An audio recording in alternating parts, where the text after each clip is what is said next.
ഖുർആനിന്റെ വിശദീകരണം ഖുർആനിൽ തന്നെയാണ് എന്നുള്ളതാണ്. സഹോദരങ്ങളെ, അപ്പോൾ നമ്മൾ പറഞ്ഞു വന്നത് വിശുദ്ധ ഖുർആനിന്റെ വിശദീകരണം പുറത്തുള്ള ഏതെങ്കിലും ഒരു ഗ്രന്ഥത്തിലല്ല, മറിച്ച് വിശുദ്ധ ഖുർആനിന്റെ ഉള്ളിൽ തന്നെയാണ്. വിശുദ്ധ ഖുർആനിനെ അള്ളാഹു ലളിതമാക്കിയിരിക്കുന്നു. വിശുദ്ധ ഖുർആൻ കിതാബുൻ മുബീൻ, കാര്യങ്ങൾ വ്യക്തമാക്കുന്ന ഗ്രന്ഥമാണ് എന്നൊക്കെ വിശുദ്ധ ഖുർആനിൽ ഒരുപാട് സ്ഥലങ്ങളിൽ അള്ളാഹു വിശദീകരിച്ചതാണ്. സൂറത്തുൽ ബഖറയിലെ 159 വചനം ഒന്ന് ശ്രദ്ധിക്കുക. ഇന്നല്ലദീന യക്തുമൂന മാ അൻസൽനാ മിനൽ ബയ്യിനാതി വൽ ഹുദാ, തീർച്ചയായും മനുഷ്യർക്കു വേണ്ടി നാം വേദഗ്രന്ഥത്തിൽ വിവരിച്ച ശേഷം തെളിവുകളും മാർഗനിർദ്ദേശങ്ങളുമായി നാം അവതരിപ്പിച്ചതിനെ മറച്ചുവെക്കുന്നവർ ആരോ അവരെ ദൈവം ശപിക്കുന്നു, ശപിക്കുന്നവരെല്ലാം അവരെ ശപിക്കുകയും ചെയ്യുന്നു. ഇവിടെ മിമ്പഅദിമാ ബയ്യന്നാഹു ലിന്നാസി ഫിൽ കിതാബി എന്നാണ് അള്ളാഹു പറഞ്ഞിട്ടുള്ളത്. അള്ളാഹു അവതരിപ്പിച്ച മാർഗദർശനങ്ങളും വ്യക്തമായ തെളിവുകളും അവ അള്ളാഹു അവന്റെ വേദത്തിൽ അൽ കിതാബിൽ ജനങ്ങൾക്ക് വേണ്ടി വ്യക്തമാക്കിയതിനു ശേഷം, വിവരിച്ചതിന് ശേഷം അത് മൂടിവെക്കുന്ന ആളുകൾ, അവരെ അള്ളാഹുവും ശപിക്കുന്നവരെല്ലാം ശപിച്ചുകൊണ്ടിരിക്കും എന്ന് അള്ളാഹു 159 വിശദീകരിക്കും. അപ്പോൾ ഇവിടെ വിശദീകരണം വിശുദ്ധ ഖുർആനിന്റെ ഉള്ളിൽ തന്നെയാണ്. അതാണ് മിൻ ബഅദി മാ ബയ്യന്നാഹു ലിന്നാസി ഫിൽ കിതാബി എന്ന് പറഞ്ഞത്. അല്ലാതെ മിൻ ബഅദി മാ ബയ്യന്നാഹു ലിന്നാസി ബിൽ ഖൗലി റസൂലി എന്നല്ല, റസൂലിന്റെ വാക്കുകളെ കൊണ്ട് ആ വേദം വിശദീകരിച്ചതിന് ശേഷം എന്നല്ല, മറിച്ച് മിൻ ബഅദി മാ ബയ്യന്നാഹു ലിന്നാസി ഫിൽ കിതാബി, വേദത്തിൽ വിവരിച്ച ശേഷം അത് മൂടിവെക്കുന്ന ആളുകളെ ദൈവവും ജനങ്ങളും ശപിച്ചുകൊണ്ടിരിക്കും. ആ ശാപമാണ് ഈ സമൂഹത്തിന് ഉണ്ടായിട്ടുള്ളത് എന്നാണ് നമുക്ക് സൂചിപ്പിക്കാനുള്ളത്. നൂറ്റാണ്ടുകൾ എത്രയായി ഈ സമൂഹത്തിന് എവിടെ നോക്കിയാലും ഒരു പുരോഗതിയുമില്ല. അന്തുമുൽ അലൗന, നിങ്ങളാണ് അത്യുന്നതർ എന്നാണ് വിശുദ്ധ ഖുർആൻ പറഞ്ഞത്. പക്ഷേ ഈ ഔന്നിത്യം നാളിതുവരെ മുസ്ലിങ്ങൾക്ക്, മുഅ്മിനുകൾക്ക് ഈ 10, 14, 15 നൂറ്റാണ്ടുകളായി ഖുലഫാഉർ റാഷിദീങ്ങളുടെ കാലഘട്ടത്തിന് ശേഷം ലോകത്തൊരു പുരോഗതി ഉണ്ടായതായിട്ട് നമുക്ക് വ്യക്തമായ അറിവുകളില്ല. അപ്പോൾ ഞാൻ സൂചിപ്പിക്കുന്നത് വിശുദ്ധ ഖുർആനിന്റെ വ്യാഖ്യാനം വിശുദ്ധ ഖുർആനിന്റെ ഉള്ളിൽ തന്നെയാണ്. ദൈവിക വേദത്തിന്റെ വ്യാഖ്യാനവും വിശദീകരണവും അതിന്റെ ഉള്ളിൽ തന്നെയാണ് എന്നുള്ളതാണ് അള്ളാഹു വ്യക്തമാക്കുന്നത്. വളരെ എളുപ്പമാക്കിയിരിക്കുന്നു അള്ളാഹു ഈ ഗ്രന്ഥത്തെ എന്നാണ് അള്ളാഹു വിശദീകരിക്കുന്നത്. ഫഇന്നമാ യസ്സർനാഹു ബിലിസാനിക, നിന്റെ ഭാഷയിൽ ഞാൻ അതിനെ വ്യക്തമാക്കി എളുപ്പമാക്കിയിരിക്കുന്നു. ലിതുബശ്ശിറ ബിഹി, അതുകൊണ്ട് നീ സന്തോഷ വാർത്ത അറിയിക്കാൻ വേണ്ടി അൽ മുത്തഖീന, മുത്തക്കികളായ ആളുകൾക്ക്. വതുൻദിറ ബിഹി, അതുകൊണ്ട് തന്നെയാണ് നീ താക്കീത് നൽകേണ്ടതും.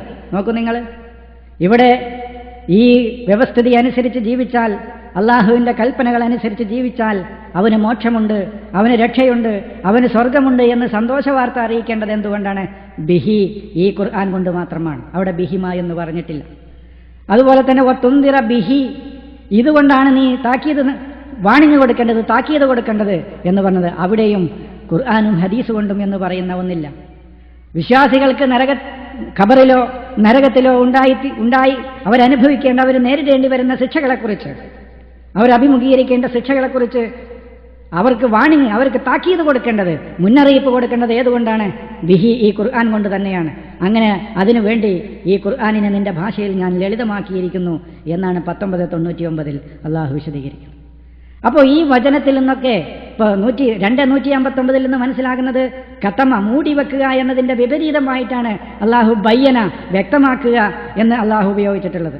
അല്ലാതെ ഇതിൻ്റെ വിശദീകരണം ഇതിൻ്റെ പുറമെ വേറൊന്നെടുക്കുകയല്ല. പ്രവാചകന്റെ മനസ്സിലേക്കും പ്രവാചകന്റെ ഹൃദയത്തിലേക്കും വരുന്ന ഈ ദൈവികമായ വചനങ്ങളെ മൂടിവെക്കാതെ അത് തനിക്കെന്താണോ അവതരിപ്പിക്കപ്പെട്ടിട്ടുള്ളത് ആ അവതരിപ്പിക്കപ്പെട്ടത് മുഴുവൻ ജനങ്ങളിലേക്ക് മറച്ചു വെക്കാതെ അത് വ്യക്തമാക്കി കൊടുക്കുക എന്നുള്ളതാണ് ദൈവിക ദൂതന്റെ ഉത്തരവാദിത്വം. അത് ഏതുകൊണ്ട് ചെയ്യണം? അവരെ മുന്നറിയിപ്പ് നൽകേണ്ടതും അവർക്ക് സന്തോഷവാർത്ത അറിയിക്കേണ്ടതും ബിഹി, ഈ ഖുർആൻ കൊണ്ട് മാത്രമാണ്. അല്ലാതെ ബിഹിമ ഖുർആൻ കൊണ്ടും ഹദീസ് കൊണ്ടുമില്ല ആണ് എന്ന് എവിടെയും വിശദീകരിച്ചിട്ടില്ല. ഇനി മറ്റൊരായത്ത് നോക്കൂ, 387 ഇതേ മൂടിവെക്കുക എന്ന് കത്തമ എന്നുള്ളതിന്റെ വിപരീതമായിട്ടാണ് ബയ്യന എന്നുള്ള പദം ഉപയോഗിച്ചതായിട്ട് നമുക്ക് കാണാൻ കഴിയുന്നത്. വൈദ് അഖദല്ലാഹു മീസാഖല്ലദീന ഊത്തുൽ കിതാബ, വേദം നൽകപ്പെട്ടവരിൽ നിന്ന് അള്ളാഹു ഒരു കരാറിനെ എടുത്തിട്ടുണ്ട്. വേദം നൽകപ്പെട്ടവരിൽ നിന്നും തീർച്ചയായും നിങ്ങളത് മൂടിവെക്കാതെ മനുഷ്യർക്ക് വെളിപ്പെടുത്തി കൊടുക്കണമെന്ന് ദൈവം ഒരു ഉറപ്പ് വാങ്ങുകയും ചെയ്തിട്ടുണ്ട്. വൈദ് അഖദല്ലാഹു മീസാഖല്ലദീന ഊത്തുൽ കിതാബ, വേദം നൽകപ്പെട്ടവരിൽ നിന്ന് അള്ളാഹു ഒരു ഉറപ്പെടുത്തിട്ടുണ്ട്.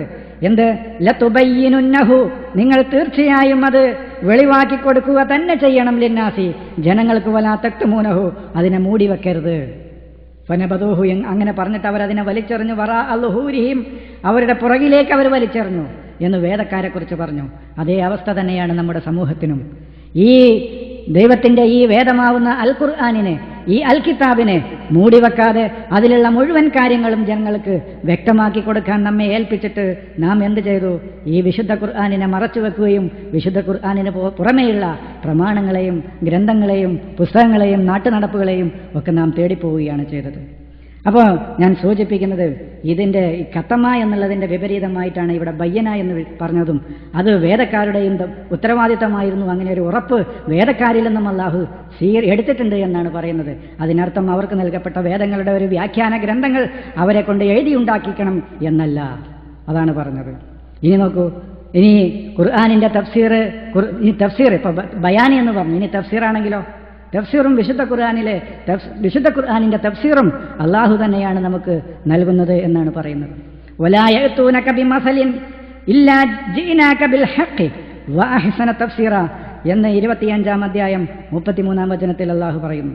വലാ യഅ്തൂനക ബിമസലിൻ ഇല്ലാ ജിനാക ബിൽ ഹഖ് വഅഹ്സന തഫ്സീറ, പരമസത്യവും ഏറ്റവും നല്ല വ്യാഖ്യാനവും നാം നിനക്ക് കൊണ്ടുവന്ന് തന്നിട്ടില്ലാത്ത യാതൊരു ഉപമയും അവർ നിന്റെ പക്കൽ കൊണ്ടുവരുന്നുമില്ല എന്നാണ് അള്ളാഹു പറയുന്നത്. അപ്പോൾ അഹ്സനു തഫ്സീർ, ഏറ്റവും നല്ല വ്യാഖ്യാനം അള്ളാഹു തന്നെ മുഹമ്മദ് നബിക്ക് കൊണ്ടുവന്ന് കൊടുത്തിട്ടല്ലാതെ ഒരു ഉപമയും അവർ നിന്റെ അടുക്കൽ കൊണ്ടുവരുന്നില്ല എന്നാണ് അള്ളാഹു പറയുന്നത്. അപ്പോൾ ഇതിലെ ഏത് അഹ്സനു തഫ്സീർ, ഏറ്റവും നല്ല തഫ്സീർ വിശുദ്ധ ഖുർആനിൽ തന്നെയാണ്. വിശുദ്ധ ഖുർആനിന് പുറമെയുള്ളത് അക്ബഹ് തഫ്സീറായിട്ടേ നമുക്ക് പരിഗണിക്കാൻ പറ്റുകയുള്ളൂ. ഇനി മറ്റൊരായത്ത് നോക്കൂ. ഈ വേദഗ്രന്ഥത്തിൽ, ഈ ഗ്രന്ഥത്തിൽ ഒന്നും വിട്ടുകളഞ്ഞിട്ടില്ല എന്നാണ് അള്ളാഹു പറയുന്നത്. മാ ഫറത്നാ ഫിൽ കിതാബി മിൻ ഷൈഇൻ, ഈ ഗ്രന്ഥത്തിൽ ഞാൻ ഒന്നും വിട്ടുകളഞ്ഞിട്ടില്ല, ഒരു വസ്തുവും കുറവ് വരുത്തിയിട്ടില്ല എന്നാണ് അള്ളാഹു പറയുന്നത്. നിന്റെ മേൽ എല്ലാ വിശദീകരണങ്ങളും അടങ്ങുന്ന, എല്ലാ സംഗതിക്കുള്ള വിശദീകരണവും അടങ്ങുന്ന തിബിയാനൻ ലികുല്ലി ഷൈഇൻ എന്ന സൂറത്തുൽ നഹ്ൽ 89-ാമത്തെ വചനത്തിൽ പറഞ്ഞത്. വനസ്സൽനാ അലൈക്കൽ കിതാബ തിബിയാനൻ ലികുല്ലി ഷൈഇൻ, നിന്റെ മേൽ എല്ലാ സംഗതിക്കുമുള്ള വിവരണമായിക്കൊണ്ട് വ്യക്തമാക്കിക്കൊണ്ട് അനുസരിക്കുന്നവർക്കൊരു സന്തോഷ വാർത്തയുമായും ഈ ഗ്രന്ഥം അവതരിപ്പിക്കുകയും ചെയ്തിരിക്കുന്നു എന്ന് 16-ാം അധ്യായം 89-ാമത്തെ വചനത്തിൽ അള്ളാഹു വിശദീകരിക്കുന്നു. അപ്പോൾ ഈ ഖുർആനിന്റെ തിബിയാനാണെങ്കിലും തഫ്സീറാണെങ്കിലും ഒക്കെ ഈ വിശുദ്ധ ഖുർആനിന്റെ ഉള്ളിൽ തന്നെയാണ്, അതിന് പുറത്തല്ല എന്നാണ് ഈ വചനങ്ങളിൽ നിന്ന് അള്ളാഹു നമുക്ക് വ്യക്തമാക്കി തരുന്നത്. മറ്റൊരായത്ത് കൂടി ഈ രംഗത്ത് ഞാൻ സൂചിപ്പിച്ചുകൊണ്ട്, ഈ വിശദീകരണം, ഖുർആനിന്റെ വിശദീകരണം എന്ന് പറയുന്നത് ഖുർആനിന്റെ ഉള്ളിൽ തന്നെയാണ് എന്നുള്ളതാണ് ഞാൻ സൂചിപ്പിക്കുന്നത്. അല്ലാതെ 6000-ൽ ചില്ലാനം വരുന്ന 6600 എത്രയാട്ടെ 6000-ലധികം വരുന്ന ദൈവികമായ വചനങ്ങൾക്ക് കേവലം 3000-ഓളം ആവർത്തനങ്ങൾ ഒഴിവാക്കിക്കൊണ്ടാണ് പറയുന്നത്. 3000-ലധികം വരുന്ന 3000-ൽ ചില്ലാനം വരുന്ന ഹദീസുകളെ കൊണ്ട് വ്യാഖ്യാനിച്ചാൽ ഈ അനന്തമായ ആശയങ്ങളുള്ള ദൈവിക വചനങ്ങളെ വ്യാഖ്യാനിക്കാനും വിശദീകരിക്കാനും കഴിയുമെന്ന് വിശ്വസിക്കുന്നത് തന്നെ നമ്മുടെ ബുദ്ധിക്ക് അല്ലെങ്കിൽ ബുദ്ധിക്ക് യോജിക്കുന്ന കാര്യമല്ല എന്നാണ് എനിക്ക് സൂചിപ്പിക്കാനുള്ളത്. വിശുദ്ധ ഖുർആനിൽ 6000-ലധികം വരുന്ന വചനങ്ങളുണ്ട്. ബുഖാരിയിലോ ആവർത്തനങ്ങൾ ഒഴിവാക്കിയാൽ 3000-ലധികം ഹദീസുകൾ. ഈ 3000-ലധികം വരുന്ന ഹദീസുകളെ കൊണ്ട് ഈ 6000-ലധികം വരുന്ന ദൈവിക വചനങ്ങളുടെ ആശയം എന്ന് പറഞ്ഞാൽ കാലഘട്ടത്തിനനുസരിച്ച് അത് അനുഗ്രഹീതമായ ഒരു ഗ്രന്ഥമാണ്. അതുകൊണ്ട് തന്നെ കാലഘട്ടത്തിനനുസരിച്ച് അതിൻ്റെ ആശയങ്ങൾ വിപുലമായി കൊണ്ടിരിക്കും. അതിൻ്റെ ആശയത്തെ നമുക്ക് മനുഷ്യബുദ്ധിയിൽ പരിമിതപ്പെടുത്താൻ കഴിയാത്ത അത്രയും വിശാലമായ ആശയങ്ങളുള്ള ദൈവികമായ വചനങ്ങളെ ചില്ലറ ഏതാനും വൈരുദ്ധ്യങ്ങളും അസത്യങ്ങളും അർദ്ധസത്യങ്ങളും ഉൾക്കൊള്ളുന്ന മനുഷ്യവചനങ്ങൾ കൊണ്ട് വ്യാഖ്യാനിച്ചൊതുക്കുക എന്ന് പറയുന്നത് തന്നെ വിശുദ്ധ ഖുർആനിനോട് കാണിക്കുന്ന അനീതിയും നമുക്ക് ചിന്തിച്ചാൽ യോജിക്കാൻ കഴിയാത്ത കാര്യവുമാണ് എന്നാണ് എനിക്ക് സൂചിപ്പിക്കാനുള്ളത്. ഇനി നോക്കൂ, 12-ാം അധ്യായം 111-ാം വചനത്തിൽ അല്ലാഹു പറയുന്നു, വതഫ്സീലൻ ലികുല്ലി ഷൈഇൻ വഹുദൻ വറഹ്മതൻ ലിഖൗമി യുഅ്മിനൂൻ. അവർ പറയണം, മാ കാന ഹദീസൻ യുഫ്തറ, ഇത് കറ്റുകെട്ടിയുണ്ടാക്കിയ കള്ളം ചമക്കുന്ന വാർത്തയായിരുന്നില്ല. മാക്കാന ആയിത്തീർന്നിട്ടില്ല ഹദീസൻ, ഈ വാർത്ത യുഫ്തറ കള്ളം ചമക്കുന്ന വാർത്തയായിട്ടില്ല. വലാകിൻ തസ്ദീഖല്ലദീ ബൈന യദൈഹി, അവന്റെ മുന്നിലുള്ള വേദത്തെ ശരിവെച്ചുകൊണ്ടും വതഫ്സീല കുല്ലി ഷൈഇൻ, എല്ലാ വസ്തുക്കളുടെയും വിവരണമായിക്കൊണ്ടും വഹുദൻ മാർഗദർശനമായിക്കൊണ്ടും വറഹ്മതൻ കാരുണ്യമായിക്കൊണ്ടും ലിഖൗമി യുഅ്മിനൂൻ, ഇത് വിശ്വസിച്ച് സമൂഹത്തിൽ സമാധാനം സ്ഥാപിക്കുന്ന ജനങ്ങൾക്ക് വേണ്ടി ഉള്ളതാണ് ഇത്. അപ്പോൾ ഇതിൽ എന്തൊക്കെയുണ്ട്? തഫ്സീല കുല്ലി ഷൈഇൻ, എല്ലാ വസ്തുക്കളുടെയും തിബിയാനല്ലി കുല്ലി ഷൈഇൻ, എല്ലാ വസ്തുക്കളുടെയും തിബിയാൻ. തഫ്സീല കുല്ലി ഷൈഇൻ, എല്ലാ വസ്തുക്കളുടെയും എല്ലാ സംഗതിക്കുമുള്ള വിശദീകരണം. വഹുദൻ, അതിലും ഖൗമി യുഅ്മിനൂൻ, വിശ്വസിക്കുന്ന ജനങ്ങൾക്ക് വേണ്ട ഹുദ അതിലുണ്ട്. ഖൗമി യുഅ്മിനൂൻ, വിശ്വസിക്കുന്ന ജനങ്ങൾക്കുള്ള റഹ്മത്ത് അതിലുണ്ട് എന്നാണ് പറയുന്നത്. അപ്പോൾ വിശ്വസിക്കുന്ന ജനതക്കുള്ള റഹ്മത്തും ഹുദയും ഈ വിശുദ്ധ ഖുർആനിൽ മാത്രമാണ്, ഈ വിശുദ്ധ ഖുർആനിലുണ്ട് എന്നാണ് അള്ളാഹു പറയുന്നത്. അള്ളാഹു പറയുന്ന ഈ സംഗതിയെ, അവൻ നമുക്ക് വിശദീകരിച്ചു തന്ന ഈ സംഗതിയെ, ഈ കാര്യത്തെ നമുക്ക് വിശ്വാസത്തിലെടുക്കുകയും അത് അംഗീകരിക്കുകയും ചെയ്യുക. അപ്പോൾ നമ്മൾ പറഞ്ഞു വന്നത് വിശുദ്ധ ഖുർആനിൽ തഫ്സീലുണ്ട്, തഫ്സീറുണ്ട്, തിബിയാനുണ്ട്, ഹുദയുണ്ട്, റഹ്മത്തുണ്ട് എന്നാണ്. അപ്പോൾ ഇതെല്ലാം അടങ്ങിയ ഗ്രന്ഥമാണ് വിശുദ്ധ ഖുർആൻ. അള്ളാഹു തന്നെ അതിൻ്റെ തഫ്സീർ അവതരിപ്പിച്ചിട്ടുണ്ട് എന്ന് പറഞ്ഞു. അതിൻ്റെ തഫ്സീൽ വിശ്വസിക്കുന്ന ജനതയ്ക്ക് വേണ്ട വിശദീകരണവും വിവരണവും അതിൽ തന്നെയാണെന്ന് പറഞ്ഞു. എല്ലാ സംഗതിക്കുമുള്ള വിശദീകരണവും തിബിയാനല്ലേ കുല്ലി ഷൈഇൻ, അതും വിശുദ്ധ ഖുർആനിൽ തന്നെയാണ് എന്ന് അള്ളാഹു വിശദീകരിച്ചു. അത് എവിടെയാണ് വിശദീകരിച്ചത് എന്നും നമ്മൾ പറഞ്ഞു. മിംബാദിമാ ബയ്യന്നാഹു ലിന്നാസി ഫിൽ കിതാബി, വേദത്തിൽ വ്യക്തമാക്കിയതിന് ശേഷം, വേദത്തിൽ വിവരിച്ചതിന് ശേഷം എന്നാണ്. അതപ്പോൾ വേദത്തിന്റെ പുറത്തല്ല വിശദീകരണം എന്നും പറഞ്ഞു. ഇനി ഒരായത്ത് കൂടി ഞാൻ കേൾപ്പിക്കാം. 11-ാം അധ്യായത്തിലെ 1-ാം വചനത്തിൽ അള്ളാഹു പറയുന്നു, കിതാബുൻ ഉഹ്കിമത്ത് ആയാതുഹു, അള്ളാഹുവിൻ്റെ വചനങ്ങൾ, സൂക്ഷ്മം ജ്ഞാനിയായ ദൈവത്തിൻ്റെ വചനങ്ങൾ സുദൃഢമാക്കപ്പെട്ടതും സുമ്മ ഫുസ്സിലത്ത് പിന്നീട് വിശദീകരിക്കപ്പെട്ടതുമായ കിതാബുൻ, ഒരു ഗ്രന്ഥമാണത് എന്ന് അള്ളാഹു പറഞ്ഞു. അപ്പോൾ അറിവുള്ള ആളുകൾക്കുള്ള മുഴുവൻ വിവരണവും വിശുദ്ധ ഖുർആനിലാണെന്ന് അള്ളാഹു തുടർന്ന് മറ്റൊരു വചനത്തിൽ പറയുന്നു. കുറേ കാര്യങ്ങൾ വിശദീകരിച്ച ശേഷം അള്ളാഹു പറയുന്നു, കദാലിക നുഫസ്സിലുൽ ആയാതി ലിഖൗമി യഅലമൂൻ, അറിയുന്ന ജനതയ്ക്ക് അപ്രകാരമാണ് നാം ദൈവത്തിൻ്റെ വചനങ്ങൾ വിവരിച്ചു കൊടുക്കുന്നത് എന്ന് അള്ളാഹു പറയാണ്. അറിയുന്ന ജനതയ്ക്ക്, കദാലിക അപ്രകാരമാണ്, ലിഖൗമി യഅലമൂൻ, അറിയുന്ന ജനതയ്ക്ക് നുഫസ്സിലുൽ ആയാതി, വചനങ്ങൾ വിവരിച്ചു കൊടുക്കുന്നത് എന്ന്. അപ്പോൾ ഓരോ കാര്യങ്ങൾ വിശദീകരിച്ച ശേഷം ഒരു ആയത്ത് അവസാനിപ്പിക്കാം. മറ്റൊരു സ്ഥലത്ത് പറയുന്നു, കദാലിക നുഫസ്സിലുൽ ആയാതി, അപ്രകാരമാണ് വചനങ്ങൾ ഞാൻ വിവരിച്ചു കൊടുക്കുന്നതിൽ ഖൗമി യതഫക്കറൂൻ, ചിന്തിക്കുന്ന ജനങ്ങൾക്ക്. അപ്പൊ ചിന്തിക്കുന്ന ജനങ്ങൾക്കും അറിവുള്ള ജനങ്ങൾക്കും അറിയുന്ന ജനങ്ങൾക്കും എല്ലാ വിശ്വസിക്കുന്ന ജനതക്കും മുസ്ലിങ്ങൾക്കും മുഅ്മിനുകൾക്കും ഒക്കെ ഇതിൽ വിശദീകരണമുണ്ട് എന്ന് പല വചനങ്ങളിലൂടെ നാം ഇപ്പോൾ സമർത്ഥിച്ചു. നമ്മൾ ഇതുവരെ വിശദീകരിച്ചു വന്നത് അത്രയും കാര്യങ്ങളാണ്. മുമ്പ് വിശദീകരിച്ച ആയത്തിൽ പറഞ്ഞു ഖൗമി യുഅ്മിനൂൻ, മുഅ്മിനുകളായ ജനങ്ങൾക്ക്. മറ്റൊരായത്തിൽ പറഞ്ഞു മുസ്ലിങ്ങളായ ആളുകൾക്ക്. ഇവിടെ പറഞ്ഞു ഇൽമുള്ള ആളുകൾക്ക്, അറിവുള്ള ആളുകൾക്ക്. മറ്റൊരായത്തിൽ പറഞ്ഞു ഖൗമി യതഫക്കറൂൻ, ചിന്തിക്കുന്ന ജനങ്ങൾക്ക്. മറ്റൊരായത്തിൽ ഒന്നുകൂടി പറയുന്നു കിതാബുൻ ഫുസ്സിലത്ത് ആയാതുഹു, ഈ കിതാബ്, ഈ ഗ്രന്ഥം ഫുസ്സിലത്ത് ആയാതുഹു, അതിലെ വചനങ്ങൾ വിശദീകരിക്കപ്പെട്ടതാണ്. ഖുർആനൻ അറബിയൻ, അറബി വായനയായിക്കൊണ്ട്, അറബി ഖുർആനായിക്കൊണ്ട്, ലിഖൗമി യഅലമൂൻ, ഇൽമുള്ള ജനങ്ങൾക്ക്, അറിവുള്ള ജനങ്ങൾക്ക്. അപ്പോൾ ഈ പറയുന്ന ആളുകൾക്കൊക്കെയുള്ള വിശദീകരണം ഈ വിശുദ്ധ ഖുർആനിൽ തന്നെയാണ് എന്നാണ് അള്ളാഹു പറയുന്നത്. അപ്പോൾ ഇത്രയൊക്കെ പറഞ്ഞ ശേഷവും ഈ ഖുർആനിൽ മാനവരാശിക്ക് വേണ്ട വിശദീകരണങ്ങളൊന്നും ഇതിലില്ല. ഇതിൽ ഇന്ന കാര്യങ്ങളൊന്നും ഈ വിശുദ്ധ ഖുർആനിലില്ല. അത് ഖുർആനിൽ നിന്ന് കിട്ടില്ല, ഇത് ഖുർആനിൽ നിന്ന് കിട്ടുകയില്ല. ഇങ്ങനെ ഖുർആനിൽ നിന്നുള്ള കിട്ടായികകൾ പറഞ്ഞുകൊണ്ട് ഖുർആനിൻ്റെ കഴിവും അതിൻ്റെ മഹത്വവും അതിൻ്റെ ഔന്നിത്യവും തകർക്കാൻ വേണ്ടി പ്രവർത്തിക്കുന്ന ആളുകളെക്കുറിച്ചും അള്ളാഹു വിശദീകരിക്കുന്നുണ്ട്. അല്ലാതെ ഖുർആനിനെ തോൽപ്പിക്കുക എന്ന് പറഞ്ഞാൽ ഖുർആനിനെ കരിച്ചു കളയാൻ വേണ്ടി പ്രവർത്തിക്കുക എന്നൊന്നുമല്ല അർത്ഥം. ഇത് ജനങ്ങൾക്ക്, ഇത് മാനവരാശിയുടെ മോചനത്തിന് ഉപയുക്തമല്ല.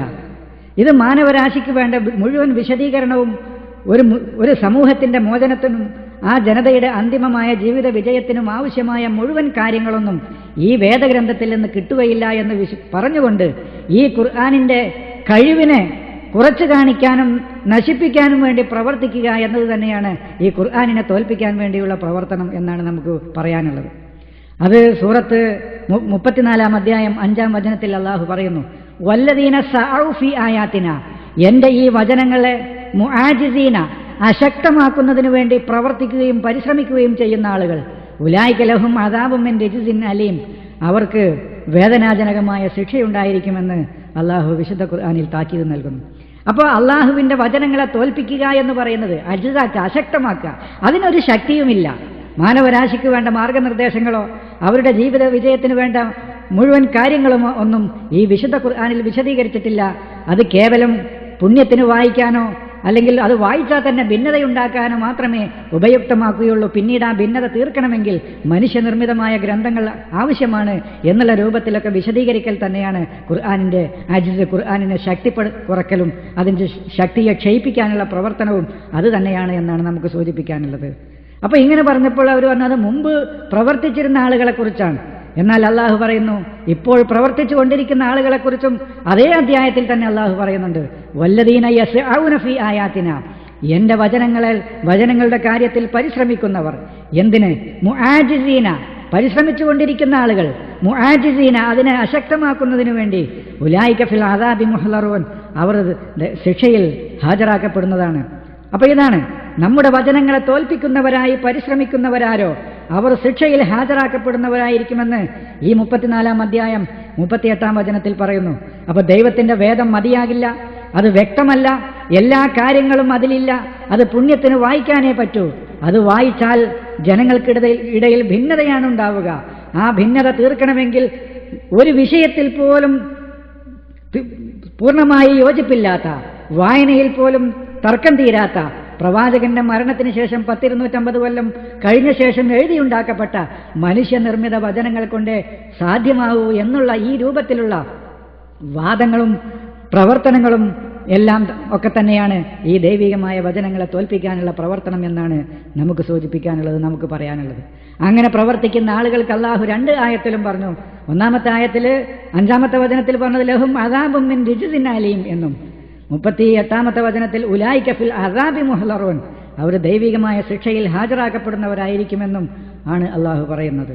അപ്പോൾ സഹോദരങ്ങളെ, ഈ ഇത്രയും പറഞ്ഞതിൽ നിന്ന് ഖുർആനിന്റെ വിശദീകരണം ഖുർആനിനുള്ളിൽ തന്നെയാണെന്നും അത് വിശ്വാസികൾക്കും മുഅ്മിനുകൾക്കും മുസ്ലിങ്ങൾക്കും അറിവുള്ള ജനങ്ങൾക്കും മുതഫക്കിരീങ്ങളായ ചിന്തിക്കുന്ന ജനങ്ങൾക്കും എല്ലാം അത് മതിയാവുന്നതാണ് എന്നും ആണ് അള്ളാഹു വിശദീകരിച്ചത്.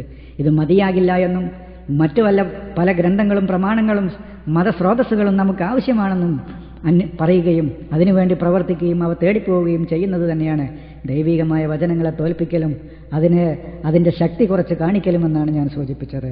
ഇനി നമുക്ക് സൂചിപ്പിക്കാനുള്ളത് പ്രവാചകൻ ഇറക്കപ്പെട്ട അദ്ദിക്ർ. അറബിയിൽ അദ്ദിക്ർ എന്നൊരു വാക്ക് ഖുർആനിൽ ഉപയോഗിച്ചിട്ടുണ്ട്. ആ അദ്ദിക്ർ എന്നത് ഖുർആൻ മാത്രമാണ്. അത് ഖുർആനിന് പുറമെ മറ്റൊരു മതസ്രോതസ്സിനെ കുറിച്ചല്ല പറയുന്നത് എന്നുകൂടി വിശദീകരിക്കാനാണ് ഉദ്ദേശിക്കുന്നത്. അള്ളാഹു പറയുന്നു, വമാ അർസൽനാ മിൻ ഖബ്ലിക ഇല്ലാ റിജാലൻ നൂഹി ഇലൈഹിം ഫസ്അലു അഹ്ല ദിക്ർ ഇൻ കുന്തും ലാ തഅലമൂൻ. നിനക്ക് മുമ്പ് ഞാൻ ധീരന്മാരായ പുരുഷന്മാരെയല്ലാതെ ഞാൻ ദൈവദൂതനെ അയച്ചിട്ടില്ല. ഇതിനെക്കുറിച്ച് നീ അദ്ദിക്റിന്റെ ആളുകളോട്, അനുസ്മരണം നൽകപ്പെട്ട ആളുകളോട് നീ ചോദിക്കുക. ഇൻ കുന്തും ലാ തഅലമൂൻ, നിങ്ങൾക്കറിയില്ലെങ്കിൽ. ബിൽ ബയ്യിനാതി വസ്സുബ്രി, അവരെ വ്യക്തമായ തെളിവുകളും രേഖകൾ കൊണ്ടുമാണ് ഞാൻ അയച്ചത്. വഅൻസൽനാ ഇലൈക ദിക്റ, നിനക്ക് ഞാൻ ഈ അദ്ദിക്റിനെ ഇറക്കി തന്നിരിക്കുന്നത് ലിതുബയ്യിന ലിന്നാസി, നീ വ്യക്തമാക്കി കൊടുക്കുന്നതിന് വേണ്ടിയാണ്. മാ നുസ്സില ഇലൈഹിം, അവർക്ക് എന്താണോ അവതരിപ്പിക്കപ്പെട്ടത്, അവർക്ക് എന്താണ് അവതരിപ്പിക്കപ്പെട്ടത് എന്നുള്ളത്. വലഅല്ലഹും യതഫക്കറൂൻ, അവർ ചിന്തിക്കുന്നതിന് വേണ്ടി. അപ്പോൾ ഈ ആയത്തിന് എവിടെ വഅൻസൽനാ ഇലൈക ദിക്റ ലിതുബയ്യിന ലിന്നാസി മാ നുസ്സില ഇലൈഹിം എന്നുള്ള ഈ ആയത്തിനെ മുറിച്ചെടുത്തുകൊണ്ട് ഖുർആനിന് പുറമേയുള്ള ഒരു മതസ്രോതസ്സിനെ കുറിച്ച് ആണ് നമ്മുടെ പണ്ഡിതന്മാർ വിശദീകരിക്കാറുള്ളത്. വഅൻസൽനാ ഇലൈക ദിക്റ ലിതുബയ്യിന ലിന്നാസി, നിനക്ക് ഞാൻ ഈ അദ്ദിക്റിനെ ഇറക്കി തന്നിരിക്കുന്നത് ലിതുബയ്യിന ലിന്നാസി, നീ ജനങ്ങൾക്ക് വിവരിച്ചു കൊടുക്കുന്നതിന് വേണ്ടിയാണ്. മാ നുസ്സില ഇലൈഹിം, അവരിലേക്ക് എന്താണ് ഇറക്കപ്പെട്ടിട്ടുള്ളത് എന്ന്. വലഅല്ലഹും യതഫക്കറൂൻ, അവർ ചിന്തിക്കുന്നതിന് വേണ്ടിയും.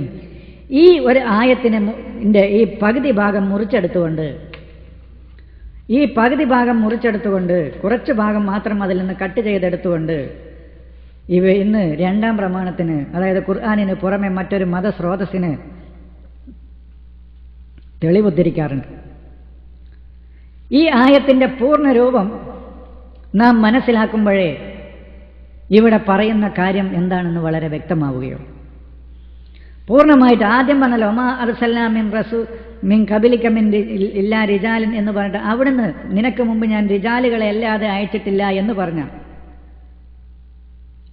ദൂതിനയച്ചിട്ടില്ല എന്ന് പറഞ്ഞ അവിടുന്ന് ഇങ്ങോട്ട് വായിച്ച് മുഴുവൻ കാര്യങ്ങളും വിശദീകരിച്ചാലേ ഈ ആയത്തിന്റെ പൂർണ്ണമായ അർത്ഥം നമുക്ക് മനസ്സിലാവുകയുള്ളൂ, ആശയം മനസ്സിലാവുകയുള്ളൂ.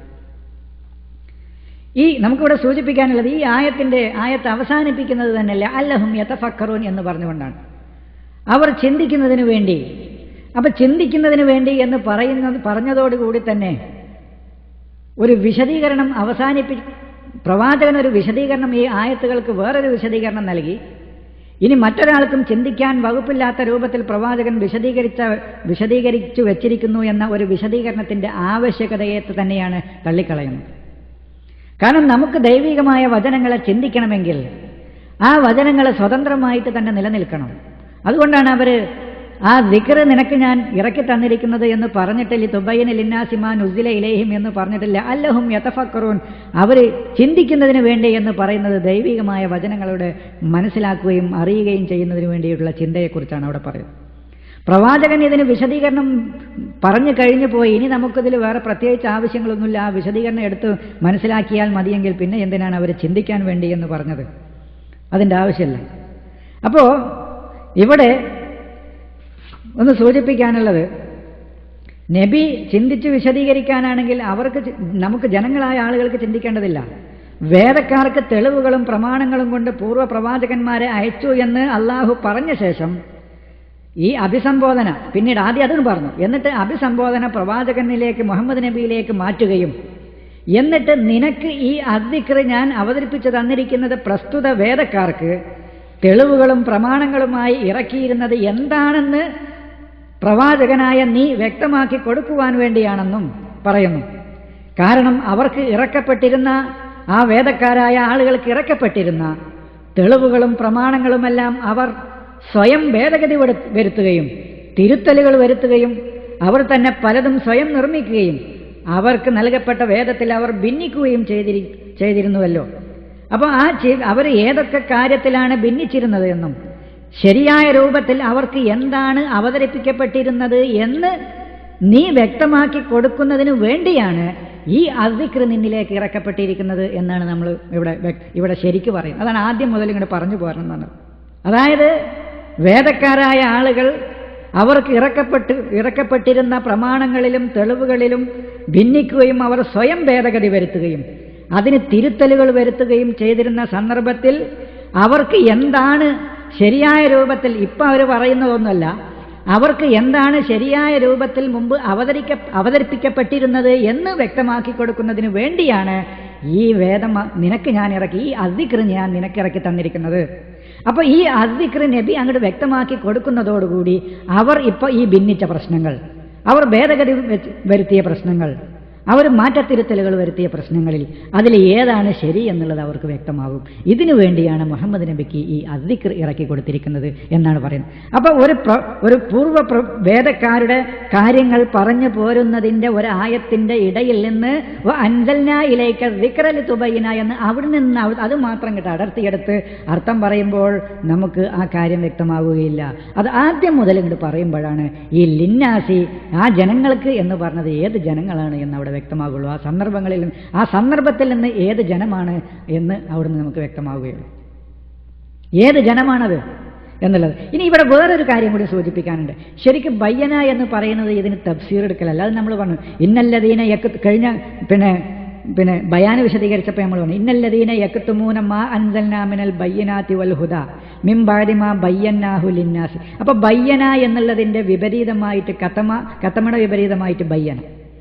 മറ്റൊരായത്ത് നമ്മൾ അവിടെ സൂചിപ്പിച്ചല്ലോ, വൈദ് അഖദല്ലാഹു മീസാക്കല്ലദീന ഊത്തുൽ കിതാബ ലതുബയ്യിനുന്നഹു, ഈ കിതാബിനെ നീ ബയാൻ ചെയ്ത് കൊടുക്കുക തന്നെ ചെയ്യണം, വലാ തക്തുമൂനഹു, അവരതിനെ മറച്ചു വെക്കുക. അത് വേദക്കാർ, നീയല്ല, വേദക്കാരിൽ നിന്ന് ഞാനൊരു കരാറിനെ എടുക്കുക തന്നെ ചെയ്തിട്ടുണ്ട്.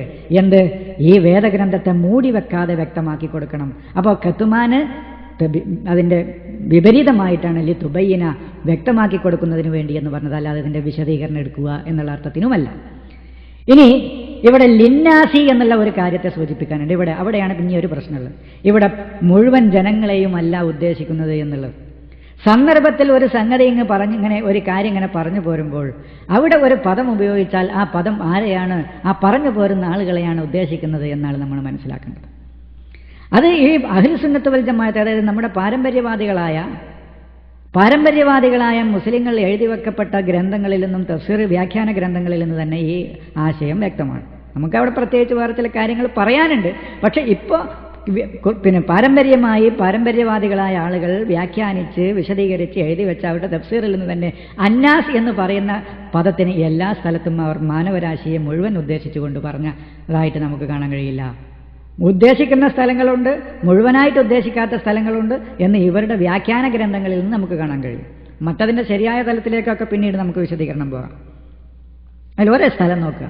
അല്ലദീന ഖാല ലഹുമുന്നാസു, ജനങ്ങളോട് അവർ പറഞ്ഞ സന്ദർഭത്തിൽ ജനം അവരോട് പറഞ്ഞു, ഇന്നന്നാസ ഖദ് ജമഉ ലക്കും, അതായത് ജനങ്ങൾ നിങ്ങൾക്ക് വേണ്ടി സംഘടിച്ചിരിക്കുന്നു, അതിനാൽ നിങ്ങൾ അവരെ ഭയപ്പെടുവീൻ എന്ന് ജനങ്ങൾ പറഞ്ഞപ്പോൾ, ഇന്നന്നാസ ഖദ് ജമഉ ലക്കും, ജനങ്ങൾ നിങ്ങൾക്ക് വേണ്ടി സംഘടിച്ചിരിക്കുന്നു, ഫഖ്ശൗഹും, അതുകൊണ്ട് നിങ്ങൾ അവരെ ഭയപ്പെടൂ എന്ന്. അപ്പോൾ ഒരു കൂട്ടം ജനങ്ങളാ പറയുന്നത് ജനങ്ങൾ നിങ്ങൾക്ക് വേണ്ടി സംഘടിച്ചിരിക്കുന്നു എന്ന്. അപ്പോൾ ഈ അന്നാസ് എന്ന് പറയുന്നത് ഒരു അന്നാസ് മുഴുവൻ മനുഷ്യരുമായാൽ പിന്നെ ബാക്കി രണ്ടാമത്തെ അന്നാസ് ആരാകുക? അപ്പോൾ ഉറപ്പല്ലോ ഒരു അന്നാസ് കൊണ്ട് മുഴുവൻ ആളുകളെയും രണ്ടാമത്തെ അന്നാസ് കൊണ്ട് മുഴുവൻ ആളുകളെയും ഉദ്ദേശിക്കുന്നില്ല എന്നുള്ളത് ഈ ആയത്തിൽ നിന്ന് വളരെ വ്യക്തമാണ്. അങ്ങനെ ഇവരുടെ ഗ്രന്ഥങ്ങളിൽ എഴുതി വെച്ചിട്ടുമുണ്ട്. മറ്റൊരായത്ത്, അപ്പോൾ ഞാൻ പറയണ ഇവിടെ അൻസൽനാ ഇലൈക ദിക്റ ലിതുബയ്യിന ലിന്നാസി എന്ന് പറഞ്ഞതുകൊണ്ട് മുഴുവൻ ആളുകൾക്കും ഇതിൻ്റെ തഫ്സീർ എടുത്തു കൊടുക്കാൻ ഈ വചനത്തിലില്ല. മുഹമ്മദ് നബി മുഴുവൻ മാനവരാശിക്ക് മുഴുവൻ അല്ല എന്നൊന്നും അതിന് അർത്ഥമല്ല. അങ്ങനെ വ്യാഖ്യാനിക്കരുത്. നമ്മൾ ഒരായത്തിൻ്റെ പറയുമ്പോൾ ഇവർ മുഴുവൻ അല്ല എന്ന് പറഞ്ഞു എന്ന് പറഞ്ഞിട്ട് തെറ്റിദ്ധരിപ്പിക്കും ആളുകൾ. ഇവിടെ ഈ വേദക്കാരെക്കുറിച്ച് നമ്മളിപ്പോൾ ഈ വിശദീകരിച്ച 16, 43, 44 അധ്യായത്തിൽ ഓതി വെച്ച ഈ ആയത്തിൽ ഈ വചനത്തിലെ അന്നാസ്, അവിടെ പറഞ്ഞു വരുന്ന സംസാരിച്ചു വരുന്ന ആളുകൾ വേദക്കാരാണ്. അതുകൊണ്ട് ആ വേദക്കാരെക്കുറിച്ച് പറഞ്ഞു പോരുമ്പോൾ അന്നാസ് പറയുന്നത് കൊണ്ട് അവരെയാണ് ഉദ്ദേശിക്കുന്നത് എന്ന് സൂചിപ്പിച്ചു എന്നേ ഉള്ളൂ. അതൊരു വലിയ വിഷയമല്ല. അങ്ങനെ ഖുർആനിൽ വന്നിട്ടുണ്ട് എന്ന് സൂചിപ്പിക്കാൻ ചില ആയത്തുകൾ നിങ്ങളുടെ ശ്രദ്ധയിൽപ്പെടുത്തുന്നു എന്ന് മാത്രം. അതിലൊന്നാണ് ലഅല്ലി അർജിഉ ഇലന്നാസി, ഞാൻ ജനങ്ങളിലേക്ക് മടങ്ങി, ജനങ്ങൾ അറിയുവാൻ തക്കവിധം ഞാൻ അവരിലേക്ക് മടങ്ങി ചെല്ലുവാൻ എന്ന് 12-ാം അധ്യായം 46-ാം വചനത്തിൽ പറഞ്ഞതും മുഴുവൻ മനുഷ്യരെയുമല്ല ഉദ്ദേശം എന്നുള്ളത് വളരെ വ്യക്തമാണ്. അതുപോലെ തന്നെ പാരമ്പര്യവാദികളുടെ അർത്ഥം തന്നെ എടുത്താൽ അന്നാസ് എന്ന പദം മുഴുവൻ മനുഷ്യരെയും ഉദ്ദേശിക്കുന്നതായിട്ട് ഇവരുടെ ഗ്രന്ഥങ്ങളിൽ തന്നെ എഴുതിയിട്ടില്ല എന്ന് പറഞ്ഞു. അങ്ങനെ ഇവർക്ക് വാദിക്കാനും കഴിയില്ല. വാദിച്ചാൽ ഇവർക്ക് വളരെ അപകടകരമായ ഒരു അവസ്ഥയിലേക്ക് ഇവർക്ക് പോണ്ടി വരും. നമുക്ക് പിന്നെ ആ രംഗത്തൊക്കെ പറയാനുണ്ട്. ഇപ്പം ഇവിടെ നമ്മൾ ഈ പാരമ്പര്യവാദികളുടെ വാദത്തെ നമ്മളൊന്ന് എടുത്ത് പറയുകയാണ്. അതെന്താണ്? ഇപ്പോൾ ഹജ്ജിൻ്റെ കാര്യം പറഞ്ഞപ്പോൾ ഒരു സ്ഥലത്ത് പോലും ഹജ്ജ് അന്നാസ് അല്ലാതെ മുഅ്മിനീങ്ങൾക്കായിട്ടോ മുസ്ലിങ്ങളായിട്ടോ, അതായത് വിശ്വാസികൾക്കോ മുസ്ലിങ്ങളായ ആളുകൾക്ക് അള്ളാഹുവിൻ്റെ കൽപ്പനകൾ അനുസരിച്ച് ഭൂമിയിൽ സമാധാനവും സുരക്ഷിതത്വവും ഉണ്ടാക്കുന്ന ആളുകൾക്ക് വേണ്ടി മാത്രം പറഞ്ഞതായിട്ട് എവിടെയും കാണുന്നില്ല. ഹജ്ജ് പറഞ്ഞതൊക്കെ അന്നാസിന. വലില്ലാഹി അലന്നാസി ഹജ്ജുൽ ബൈത്ത്, നിങ്ങൾ കേട്ടിട്ടുണ്ടാവും. വഅദ്ദിൻ ഫിന്നാസി ബിൽ ഹജ്ജ്.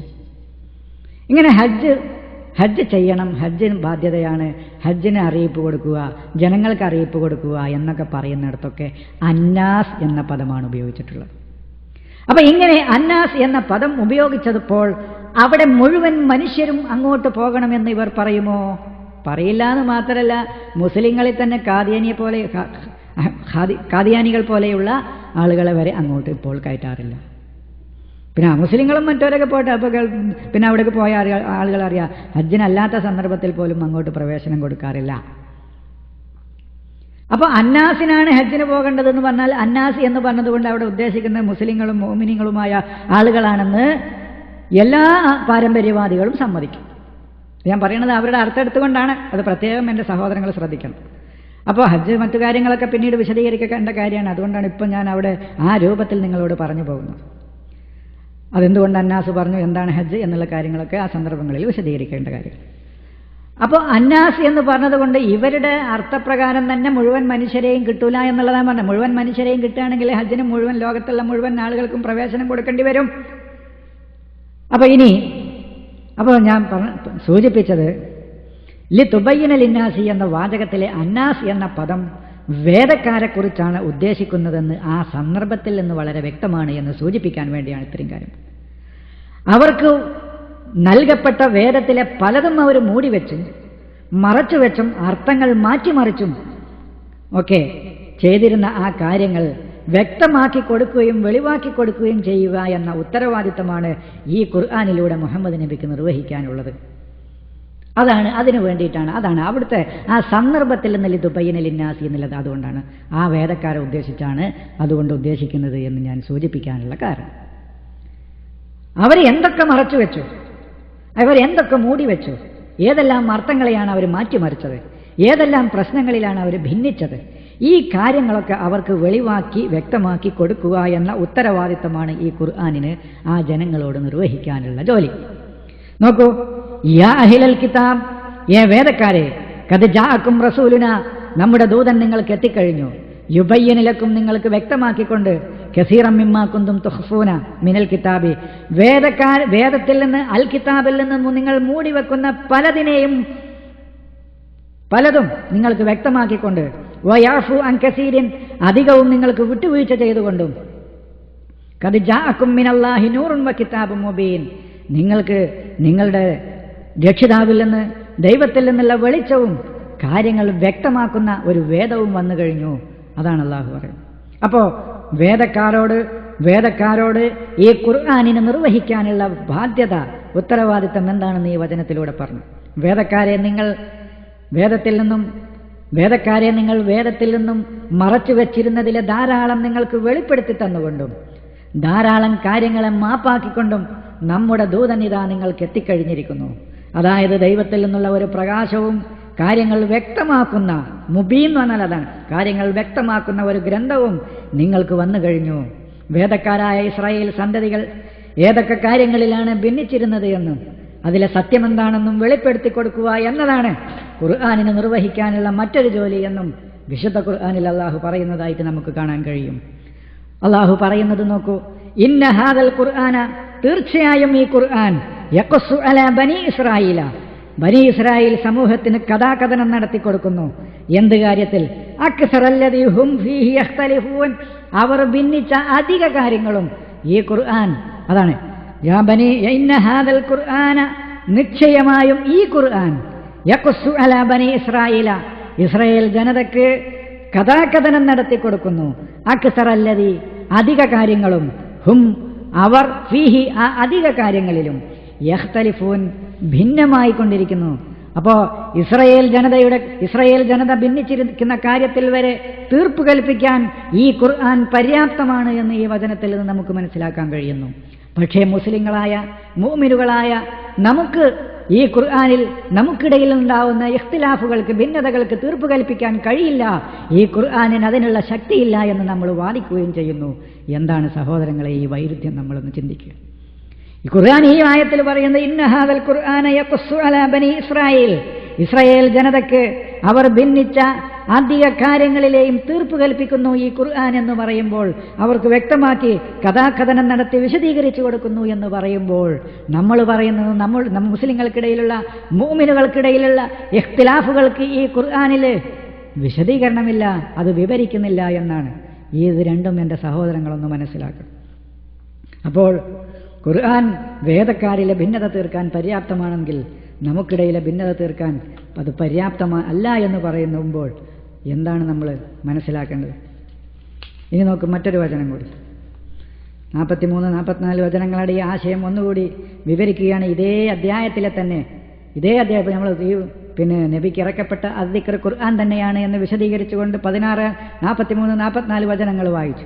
അതേ അധ്യായത്തിൽ തന്നെ 63, 64 വചനങ്ങളിൽ അള്ളാഹു പറയുന്നു. ഇതും കൂടി കൂട്ടി വായിച്ചാലേ ആ ആയത്തുകളിൽ അടങ്ങിയ ആശയം വ്യക്തമാവുകയുള്ളൂ. തല്ലാഹി ലഖദ് അർസൽനാ ഇലാ ഉമമിൻ മിൻ ഖബലിക, തല്ലാഹി ലഖദ് അർസൽനാ ഇലാ ഉമമിൻ മിൻ ഖബലിക, അള്ളാഹുവാണ് സത്യം, നിനക്ക് മുമ്പ് ഞാൻ പല സമുദായങ്ങളിലേക്കും ദൗത്യം അയച്ചിരുന്നു. ഫസയ്യന ലഹുമു ശൈത്വാനു അഅമാലഹും, അനന്തരം പിശാച് അവരുടെ പ്രവർത്തനങ്ങൾ സുന്ദരമാക്കി കൊടുത്തു. ഫഹുവ വലിയുഹുമുൽ യൗമ, അങ്ങനെ അവനിപ്പോൾ അവരുടെ രക്ഷാധികാരിയാണ്. വലഹും അദാബുൻ അലീം, അവർക്കാകട്ടെ വേദനാജനകമായ ശിക്ഷയുമുണ്ട്. എന്നിട്ട് പറയണം, അതാണ് ഇനി നമ്മുടെ വിഷയം. വമാ അൻസൽന അലൈക്കൽ കിതാബ, നിന്റെ മേൽ, കെയർ ഓഫ് മുഹമ്മദ്, നിന്റെ മേൽ ഞാൻ ഈ കിതാബ് ഇറക്കിയിട്ടില്ല. നീ അവർക്ക് ഇല്ലാലി തുബയ്യിന ലഹുമുല്ലദി ഇഖ്തലഫു ഫീഹി, നീ അവർക്ക് അവർ ഭിന്നിച്ചിരുന്നത് വ്യക്തമാക്കി കൊടുക്കേണ്ടതിനും, വഹുദൻ മാർഗദർശനവും, വറഹ്മതൻ കാരുണ്യവും, ലിഖൗമി യുഅ്മിനൂൻ മുഅ്മിനീങ്ങളായ കൗമുകൾക്ക്. മുഅ്മിനീങ്ങളല്ലാത്തവർക്ക് ഈ ഖുർആനിൽ ഹുദയില്ല, ഖുർആനിൽ റഹ്മത്തില്ല എന്ന് നമ്മൾ മുമ്പ് വിശദീകരിച്ചു. അപ്പം മുഅ്മിനുകളായ, ഇതിൽ വിശ്വസിക്കുകയും അത് വിശ്വസിച്ചുകൊണ്ട് സമൂഹത്തിൽ സമാധാനം സ്ഥാപിക്കുകയും ചെയ്യുന്ന ജനങ്ങൾക്ക് ഈ ഖുർആനിൽ കാരുണ്യവും അതിനുവേണ്ട മാർഗനിർദ്ദേശങ്ങളും ഉണ്ട് എന്നും, ആ വേദക്കാരായ ആളുകൾ ഭിന്നിച്ച, നിന്റെ പൂർവികരായ ആളുകൾ ഭിന്നിച്ചതായ പ്രശ്നങ്ങൾക്ക് ഏതൊക്കെയാണെന്ന് വ്യക്തമാക്കി കൊടുക്കുന്നതിനു വേണ്ടിയുമല്ലാതെ ഞാൻ നിനക്ക് ഈ അൽ കിതാബ് ഇറക്കി തന്നിട്ടില്ല. അപ്പൊ നോക്കൂ, അവിടെ ലി തുബയ്യിന ലിന്നാസി മാ നുസ്സില ഇലൈഹിം എന്നുള്ള നാം ആദ്യം ഓതി വെച്ച അതേ ആശയം ഒന്നുകൂടി വെക്കുന്നു, ഈ ആയത്തിലൂടെ വ്യക്തമാക്കി തരുന്നു. ലി തുബയ്യിന ലഹുമുല്ലദി ഇഖ്തലഫൂ ഫീഹി. അപ്പൊ അതാണ് ഇവിടെ ലി തുബയ്യിന എന്ന 63, 64 വചനങ്ങളിലും ലി തുബയ്യിന ലിന്നാസി എന്ന് 43, 44 വചനങ്ങളിലും ഒരേ ആശയം തന്നെയാണ് വ്യക്തമാക്കുന്നത്. അവിടെ ലി തുബയ്യിന വ്യക്തമാക്കി കൊടുക്കുവാൻ വേണ്ടിയല്ലാതെ എന്ന് ലി തുബയ്യിന പറഞ്ഞപ്പോൾ ലി തുബയ്യിന വ്യക്തമാക്കി കൊടുക്കുന്നതിന് വേണ്ടി എന്നും, അപ്പൊ രണ്ട് ഭാഗത്തും ഒരേ ആശയം തന്നെയാണ്. അപ്പൊ ഖുർആനിന്റെ മറ്റൊരു ഗ്രന്ഥത്തിലൂടെ നൽകുമെന്നല്ല, മറിച്ച് ഖുർആനിനെ തന്നെയാണ് അദ്ദിക്ർ എന്ന പദം കൊണ്ട് ഉദ്ദേശിക്കുന്നത്. വേദക്കാർ ഏതെല്ലാം വിഷയങ്ങളിലാണ് ഭിന്നിച്ചിരുന്നത് എന്ന് വ്യക്തമാക്കാനാണ് ഈ അദ്ദിക്ർ, അതായത് ഈ ഖുർആൻ നബിക്ക് ഇറക്കിയതെന്നും, പ്രവാചകന് ഒരേ ഒരു ഗ്രന്ഥം തന്നെ ഇറക്കിക്കൊടുത്തിട്ടുള്ളൂ എന്നും, ആ ഗ്രന്ഥത്തിന് തന്നെയാണ് അദ്ദിക്ർ എന്ന് പറയുന്നതും, ഖുർആൻ എന്ന് പറയുന്നതും, നൂർ എന്ന് പറയുന്നതും, സിറാത്തുൽ മുസ്തഖീം എന്ന് പറയുന്നതും, അൽ ഹിക്മത്ത് എന്ന് പറയുന്നതും ഒക്കെ ഖുർആനിന്റെ ഓരോരോ ഗുണങ്ങൾക്ക് അൽ ഫുർഖാൻ എന്ന് പറയുന്നതും അൽ ബുർഹാൻ എന്ന് പറയുന്നതൊക്കെ ഈ ദൈവിക സന്ദേശത്തിന് തന്നെ അടങ്ങുന്ന ഈ അൽ കിതാബിനാണ് പറയുന്നത്. അത് അതിൻ്റെ ഓരോരോ വിശേഷണങ്ങൾക്കനുസരിച്ച് അതിൻ്റെ പേര് പറയുകയാണ് എന്നാണ് നമുക്ക് സൂചിപ്പിക്കാനുള്ളത്. അല്ലാതെ ദൈവം ഇറക്കിക്കൊടുത്ത ആ വേദത്തിന്, അൽ കിതാബിന് പുറമെ മറ്റൊരു മതസ്രോതസ്സിനെ കുറിച്ചോ പ്രമാണത്തെക്കുറിച്ചോ അല്ല സൂചിപ്പിക്കുന്നത് എന്നുമാണ് എൻ്റെ സഹോദരങ്ങളോട് എനിക്ക് പറയാനുള്ളത്. ഇവിടെ വാദത്തിന് വേണ്ടി ഇനി അന്നാസ് എന്ന മുഴുവൻ മനുഷ്യരെയുമാണ് ഉദ്ദേശിക്കുന്നത് എന്ന് തന്നെ നമ്മൾ സമ്മതിക്കാന്ന് വെച്ചാൽ, അദ്ദിക്ർ എന്നത് ഖുർആനിന് പുറമെ വേറൊരു ഗ്രന്ഥവും ആണെന്ന് കിട്ടുകയില്ല. അദ്ദിക്ർ എന്നുള്ളത് ഖുർആൻ തന്നെയാണ് എന്നുള്ളതാണ് നമുക്ക് ഉറപ്പിച്ചു പറയാനുള്ളത്. ഈ അദ്ദിക്ർ ഞാൻ ഇറക്കി തന്നിക്കുന്നത് അവർക്ക് ഇറക്കിയത് എന്താണ്, അവർക്ക് ഇറക്കപ്പെട്ടത്, അതായത് ഖുർആനിനെ വിശദീകരിക്കാനാണ് അദ്ദിക്ർ കണക്ക് ഞാൻ ഇറക്കി തന്നിക്കണത് എന്നാണ് ഇവർ പറയുമ്പോൾ, ഈ അദ്ദിക്ർ ഖുർആനിന് പുറമെ വേറൊന്നാണ് എന്ന് നമുക്ക് മനസ്സിലാക്കാൻ കഴിയില്ല. ഈ അന്നാസിനെ നമ്മൾ വാദത്തിന് വേണ്ടി എല്ലാ മനുഷ്യരെയും ഉദ്ദേശിക്കും എന്ന് വാദത്തിന് വേണ്ടി സമ്മതിച്ചാൽ തന്നെയും ഈ അദ്ദിക്ർ എന്ന് പറയുന്നത് ഖുർആൻ തന്നെയാണ് എന്നാണ് നമുക്ക് സമർപ്പിക്കാനുള്ളത്, നമുക്ക് ഉറപ്പിച്ച് പറയാനുള്ളത്. അതെങ്ങനെ കിട്ടി? അള്ളാഹു പറയുന്നു, ഇന്നാ നഹ്നു നസ്സൽന അദ്ദിക്ര വ ഇന്നാ ലഹു ലഹാഫിളൂൻ, തീർച്ചയായും ഈ അദ്ദിക്രനെ ഇറക്കിയിരിക്കുന്നത് നാമാണ്, നാം തന്നെ അതിനെ സംരക്ഷിക്കുന്നതുമാണ് എന്ന് 15-ാം അധ്യായം 9-ാം വചനത്തിൽ അള്ളാഹു വിശദീകരിക്കും. അപ്പോൾ ഏതാണത്? ഈ അദ്ദിക്ർ അവിടെ പറഞ്ഞ ഖുർആനാണെന്ന് മനസ്സിലായി. മറ്റൊരായത്ത്, ഇൻ ഹുവ ഇല്ലാ ദിക്റുൽ ലിൽ ആലമീൻ, ഈ ദിക്ർ ഇത് ലോകർക്കുള്ള ദിക്റല്ലാതെ മറ്റൊന്നുമില്ല. ഇത് എന്ന് പറഞ്ഞാൽ ഏതാണ്? ഹദീസാണോ? അല്ല, അത് ഖുർആനാണ്. വഹാദാ ദിക്റുൻ മുബാറക്കുൻ അൻസൽനാഹു, മറ്റൊരു സ്ഥലത്ത് ഈ ദിക്ർ മുബാറക്കുൻ വളരെ അനുഗ്രഹീതമായ ഈ ദിക്റിനെ അൻസൽനാഹു ഞാനാണ് അതിനെ അവതരിപ്പിച്ചിട്ടുള്ളത് എന്ന് പറയുന്നു. അപ്പോൾ ഇതിൽ നിന്നൊക്കെ നമുക്ക് മനസ്സിലാകുന്നത് ദിക്ർ എന്നുള്ളത് കൊണ്ട് ഉദ്ദേശം ഖുർആൻ തന്നെയാണ്, അല്ലാതെ മറ്റൊന്നല്ല. ഇവിടെ നബിക്ക് ഇറക്കപ്പെട്ടിട്ടുള്ള അദ്ദിക്ർ എന്നുള്ളത് ജനങ്ങൾക്ക് എന്താണ് എന്ന്, മാനുസില എന്താണ് അവതരിപ്പിക്കപ്പെട്ടിട്ടുള്ളത് എന്നത് വ്യക്തമാക്കി കൊടുക്കുവാൻ വേണ്ടിയാണ് എന്നാണ് പറഞ്ഞിട്ടുള്ളത്. അപ്പോൾ ഖുർആൻ എന്നുള്ളത് ലി തുബയ്യിന എന്നത് പ്രവാചകന്റെ സ്വന്തം വ്യാഖ്യാനമായ ഹദീസ് ആണെന്ന് നമുക്ക് മനസ്സിലാക്കാൻ കഴിയില്ല. ഇനി അതായത് മാനുസ് എന്താണ് അവർക്ക് ഇറക്കപ്പെട്ടിട്ടുള്ളത്? ഈ അദ്ദിക്റിന് നബിക്ക് ഇറക്കിയിരിക്കുന്നത് എന്താണ് അവർക്ക് ഇറക്കപ്പെട്ടിട്ടുള്ളത്? എന്താണ് അവർക്ക് ഇറക്കപ്പെട്ടിട്ടുള്ളത്? ഖുർആൻ. അതിനു വേണ്ടിയിട്ടാണ് നിനക്ക് ഞാനിത് നബിക്ക് ഇറക്കി തന്നിട്ടുള്ളത് എന്ന്. അല്ലാതെ നബിയുടെ മനസ്സിൽ അത് മൂടി വെച്ച് അങ്ങനെ നടക്കാനല്ല. എന്താണ് മനുഷ്യരെ നിങ്ങൾക്ക് ഇറക്കപ്പെട്ടിട്ടുള്ളത്? എന്താ ഇറക്കപ്പെട്ടിട്ടുള്ളത്? മാനുസില, എന്താണ് ഇറക്കപ്പെട്ടിട്ടുള്ളത്? എന്താ ഇറക്കപ്പെട്ടിട്ടുള്ളതെന്ന് സൂറത്തുൽ ഫാത്തിഹ മുതൽ സൂറത്തുൻ നാസിന്റെ സീന് വരെ അവർക്ക് വ്യക്തമാക്കി കൊടുക്കുക. മുഹമ്മദ് നബി അത് കത്തുമാൻ ചെയ്യാതെ മൂടി വെക്കാതെ അതവർക്ക് വ്യക്തമാക്കി കൊടുക്കുക. അതിനു വേണ്ടിയിട്ടാണ് നിനക്ക് ഞാനിത് ഇറക്കി തന്നിട്ടുള്ളത് എന്നാണ് നബിയോട് പറഞ്ഞത്. അല്ലാതെ മാനുസില ലിതുബയ്യിന എന്ന് പറയുന്നത് നബിയുടെ വിശദീകരണം. ലിതുബയ്യിന എന്നുള്ളത് ഹദീസ്, അദ്ദിക്ർ എന്ന് പറയുന്നത് വേറൊരു ഗ്രന്ഥം, മാനുസില എന്ന് പറയുന്നത് മറ്റൊരു ഗ്രന്ഥം. ഇങ്ങനെ ഒരുപാട് ഗ്രന്ഥങ്ങൾക്കുള്ള തെളിവല്ലാതെ ഇവർ പറയും പോലെയാണ് അങ്ങനെ വെക്കേണ്ടത്. ഇന്നാ അൻസൽനാ ഇലൈക അദ്ദിക്ര, അദ്ദിക്ർ എന്നുള്ളത് ഒരു ഗ്രന്ഥം, അതെന്തോ ആകട്ടെ. ലിതുബയ്യിന എന്നുള്ളത് ഹദീസ്, നബിയുടെ ബയാൻ, ഹദീസ് 2. മാനുസില ഇലൈഹി എന്നുള്ളത് മൂന്നാമത്തെ വേറൊരു പ്രമാണം. അങ്ങനെ അങ്ങോട്ട് പറയാൻ തുടങ്ങിയാൽ പിന്നെ പ്രമാണങ്ങൾ ഇവിടെ നിന്നും തീരൂല. അപ്പോൾ അതൊന്നുമല്ല വിഷയം. അൻസൽനാ ഇലൈക ദിക്ര, നിനക്ക് ഞാൻ ഈ അദ്ദിക്റിനെ ഇറക്കി തന്നിരിക്കുന്നത് ലിതുബയ്യിന ലിന്നാസി, ജനങ്ങൾക്ക് വ്യക്തമാക്കി കൊടുക്കുന്നതിന് വേണ്ടിയിട്ടാണ്. എന്ത്? മാനുസില ഇലൈഹിം, അവർക്ക് എന്താണ് ഇറക്കപ്പെട്ടിട്ടുള്ളത് എന്ന്, അവർക്ക് എന്താ ഇറക്കപ്പെട്ടിട്ടുള്ളത് എന്ന് വ്യക്തമാക്കി കൊടുക്കുക. ഇന്നതൊക്കെയാണ് കാര്യങ്ങൾ ഓരോന്നോരോന്ന് അവർക്ക് വായിച്ച് കേൾപ്പിച്ചു കൊടുക്കുക. ഇതാണ് മനുഷ്യരെ നിങ്ങൾക്ക് വേണ്ടി എൻ്റെ മേൽ ഇറക്കപ്പെട്ടിട്ടുള്ളത് എന്ന് പറയാം. അതന്നെ. അല്ലാതെ ഇതിന് തഫ്സീർ എടുക്കുകയോ ഇതിന് വേറൊരു ഗ്രന്ഥം, വേറെ ഏതെങ്കിലും ഗ്രന്ഥങ്ങളോ നിങ്ങൾക്ക് ഇറക്കപ്പെട്ടിട്ടുണ്ട് എന്ന് പറഞ്ഞിട്ട് അതിന് ഖുർആനിന് പുറമെ വേറൊരു വിശദീകരണം നൽകലല്ല എന്നാണ് സൂചിപ്പിക്കാനുള്ളത്. ഇനി ഈ കാര്യം ഒന്നുകൂടി വ്യക്തമാക്കാം.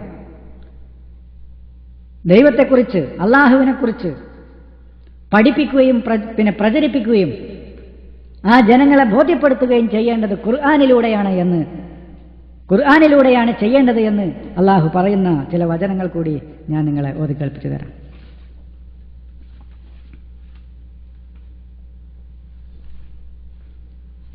വഇദാ ഖറഅതൽ ഖുർആൻ, അള്ളാഹു പറയും, നീ ഖുർആൻ വായിച്ചാൽ ജഅൽനാ ബൈനക വബൈനല്ലദീന ലാ യുഅ്മിനൂന, നിന്റെയും ആഖിറത്തിൽ വിശ്വാസമില്ലാത്ത ആളുകളുടെയും ഇടയിൽ ഞാൻ ഉണ്ടാക്കുകയായി ഹിജാബം മസ്തൂറ, ഒരു മറ. അതല്ല ഇവിടുത്തെ വിഷയം. അതിന് ശേഷമുള്ള ആയത്ത് നോക്ക്. വജഅൽനാ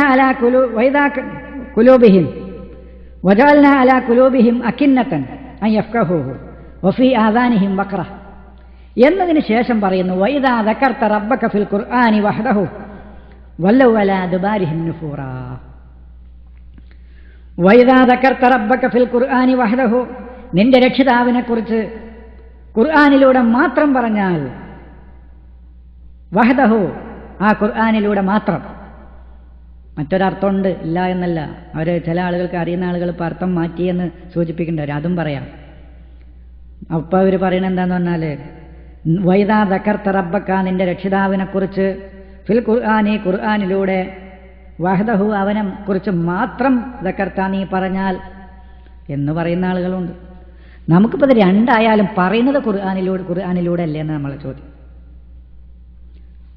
പക്ഷേ നമുക്ക് സൂചിപ്പിക്കാനുള്ളത് വഹദഹു എന്നതിലെ ഹു എന്നുള്ള ഈ ലമീർ എന്ന് പറയുന്ന അറിവ്, അത് തൊട്ടടുത്ത പദം ഖുർആനാണ്. അതുകൊണ്ട് ഖുർആനിലേക്ക് മടക്കുന്നതാണ് നിയമപരമായി ഏറ്റവും നല്ലത്. ഇനി ഒരാൾ റബ്ബിൽക്ക് മടക്കിയാലും വലിയ കുഴപ്പമൊന്നുമില്ല, രണ്ടായാലും പറയുന്നത് ഖുർആനിലൂടെയാണെന്ന് നമ്മൾ പറയും. അങ്ങനെ പറഞ്ഞാൽ വല്ലൗ അലാ അദ്ബാരിഹിം നുഫൂറ, അവർ പിന്തിരിഞ്ഞോടുകയായി. ഖുർആനിലൂടെ അള്ളാഹുവിനെക്കുറിച്ച് മാത്രം പറഞ്ഞാലും, അല്ലെങ്കിൽ അള്ളാഹുവിനെക്കുറിച്ച്, റബ്ബിനെക്കുറിച്ച് ഖുർആനിലൂടെ മാത്രം പറഞ്ഞാലും, രണ്ടായാലും ശരി, അവർ പിന്തിരിഞ്ഞോടും. അവർ രണ്ടായാലും ഖുർആനിലൂടെ ആണ് പറയണത്. അങ്ങനെ പറഞ്ഞാൽ അവർ നേരെ മറിച്ച് ഹദീസിലൂടെ അള്ളാഹിൻ്റെ വിശേഷണങ്ങളെക്കുറിച്ച്, റബ്ബിനെക്കുറിച്ച്, റബ്ബിൻ്റെ മഹത്വത്തെക്കുറിച്ച്, അവൻ്റെ ഔന്നത്യത്തെക്കുറിച്ച്, അവൻ്റെ അധികാരങ്ങളെക്കുറിച്ച്, അവൻ്റെ കഴിവിനെക്കുറിച്ച്, അവൻ്റെ ഗുണഗണങ്ങളെക്കുറിച്ച്, അവൻ്റെ കാരുണ്യത്തെക്കുറിച്ച് ഒക്കെ ഖുർആനിലൂടെയാണ് നമ്മൾ പറയുന്നതെങ്കിൽ അവർക്ക് മതിയാകില്ല, അവർക്ക് ഓടി രക്ഷപ്പെടും. വല്ലൗ അല അദ്ബാരിഹിം, അവരെ ദുബറും കാട്ടി അവർ ഓടും എന്നാ പറയുന്നത്. ദുബർ എന്ന് പറയുമ്പോൾ നിങ്ങൾക്കറിയാം, പുറഭാഗം, പിൻഭാഗവും കാട്ടി അവർ പോകുന്നതായിരിക്കുമെന്നാണ് വിശുദ്ധ ഖുർആനിൽ അള്ളാഹു പറയും. അതന്നെയാണ് നമ്മുടെ സമൂഹത്തിൻ്റെ പ്രശ്നം. ഖുർആനാണ് കേട്ടൂടാ, ദഹിച്ചൂടാ.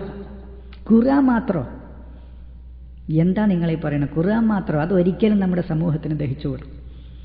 ബാക്കിയുള്ള ഒരുപാട് പ്രമാണങ്ങൾ, നാട്ടുനടപ്പാണെങ്കിലും കർമ്മശാസ്ത്രമാണെങ്കിലും ഹദീസുകളാണെങ്കിലും പാരമ്പര്യമാണെങ്കിലും നാട്ടുകാർ എഴുതിയുണ്ടാക്കിയതാണെങ്കിലും കെട്ടുകഥകളാണെങ്കിലും അതൊക്കെ പറഞ്ഞാൽ അതിനെ ചോദ്യം ചെയ്യുക പോലുമില്ല നമ്മുടെ സമൂഹം. പക്ഷെ ഖുർആൻ മാത്രം എന്ന് പറഞ്ഞാൽ നമ്മുടെ സമൂഹത്തിന് ദഹിക്കില്ല, സഹിക്കില്ല, അവർ പൊറുക്കില്ല, അവർ വേണ്ടി വന്നാൽ കൊല്ലാനും മടിക്കില്ല. അങ്ങനത്തെ ഒരു സമൂഹമാണ്.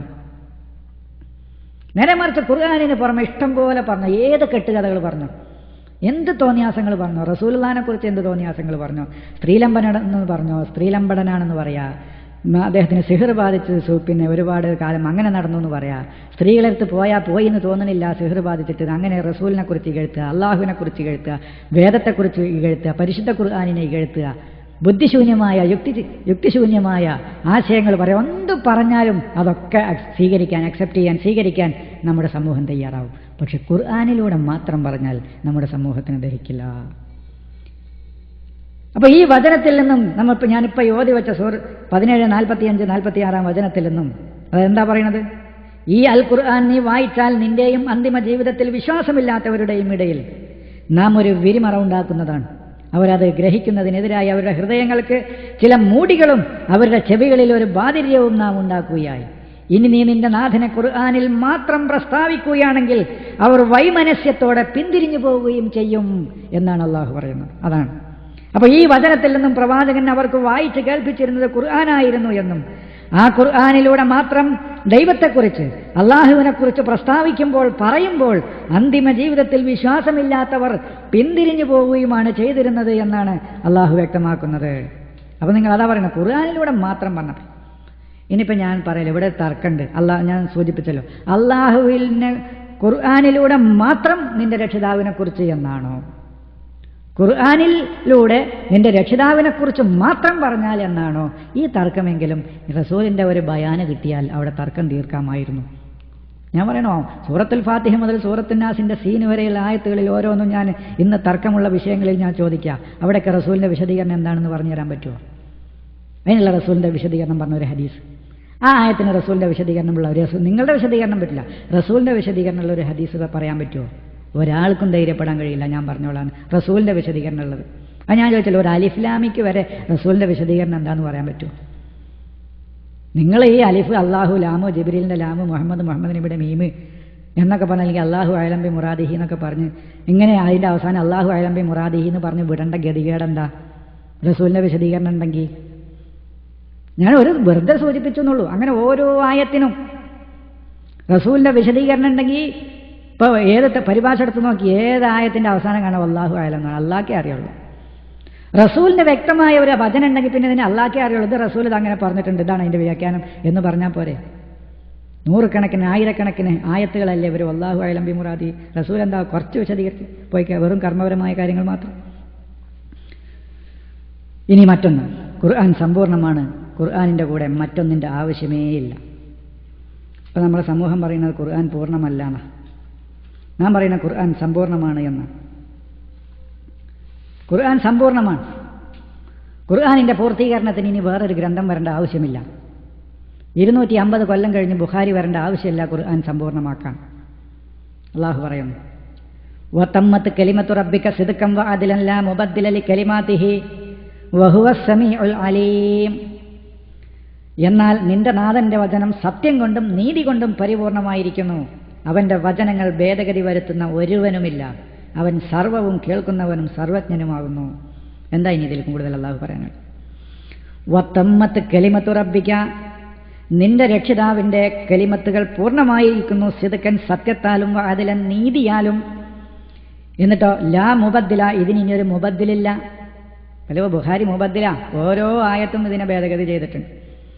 വിശുദ്ധ ഖുർആനിലെ ഓരോ വചനങ്ങളും ഹദീസിലൂടെ ഇവർ ഭേദഗതി ചെയ്തിട്ടുണ്ട്. അള്ളാഹു പറയുന്നത് ഇതിന് മുബദ്ദിലില്ല, ഇതിന് ബദൽ കൊണ്ടുവരുന്നവൻ, ഇതിന് ഭേദഗതി വരുത്തുന്നവൻ, ഇതിന് പകരം കൊണ്ടുവരുന്നവൻ ഒരാളില്ല അവൻ്റെ വചനങ്ങൾക്ക്.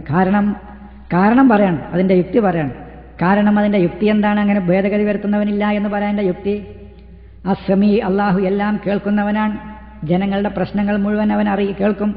അൽ അലീം, ഭാവിയിൽ തൻ്റെ സമൂഹം തൻ്റെ പ്രജകൾ നേരിടാൻ, തൻ്റെ സൃഷ്ടികൾ നേരിടാൻ പോകുന്ന പ്രശ്നങ്ങൾ എന്തൊക്കെയാണെന്ന് സൂക്ഷ്മമായി അറിഞ്ഞുകൊണ്ട് അറിയുന്ന ഒരാളാണ് ഈ വേദം ഇറക്കിയിട്ടുള്ളത്.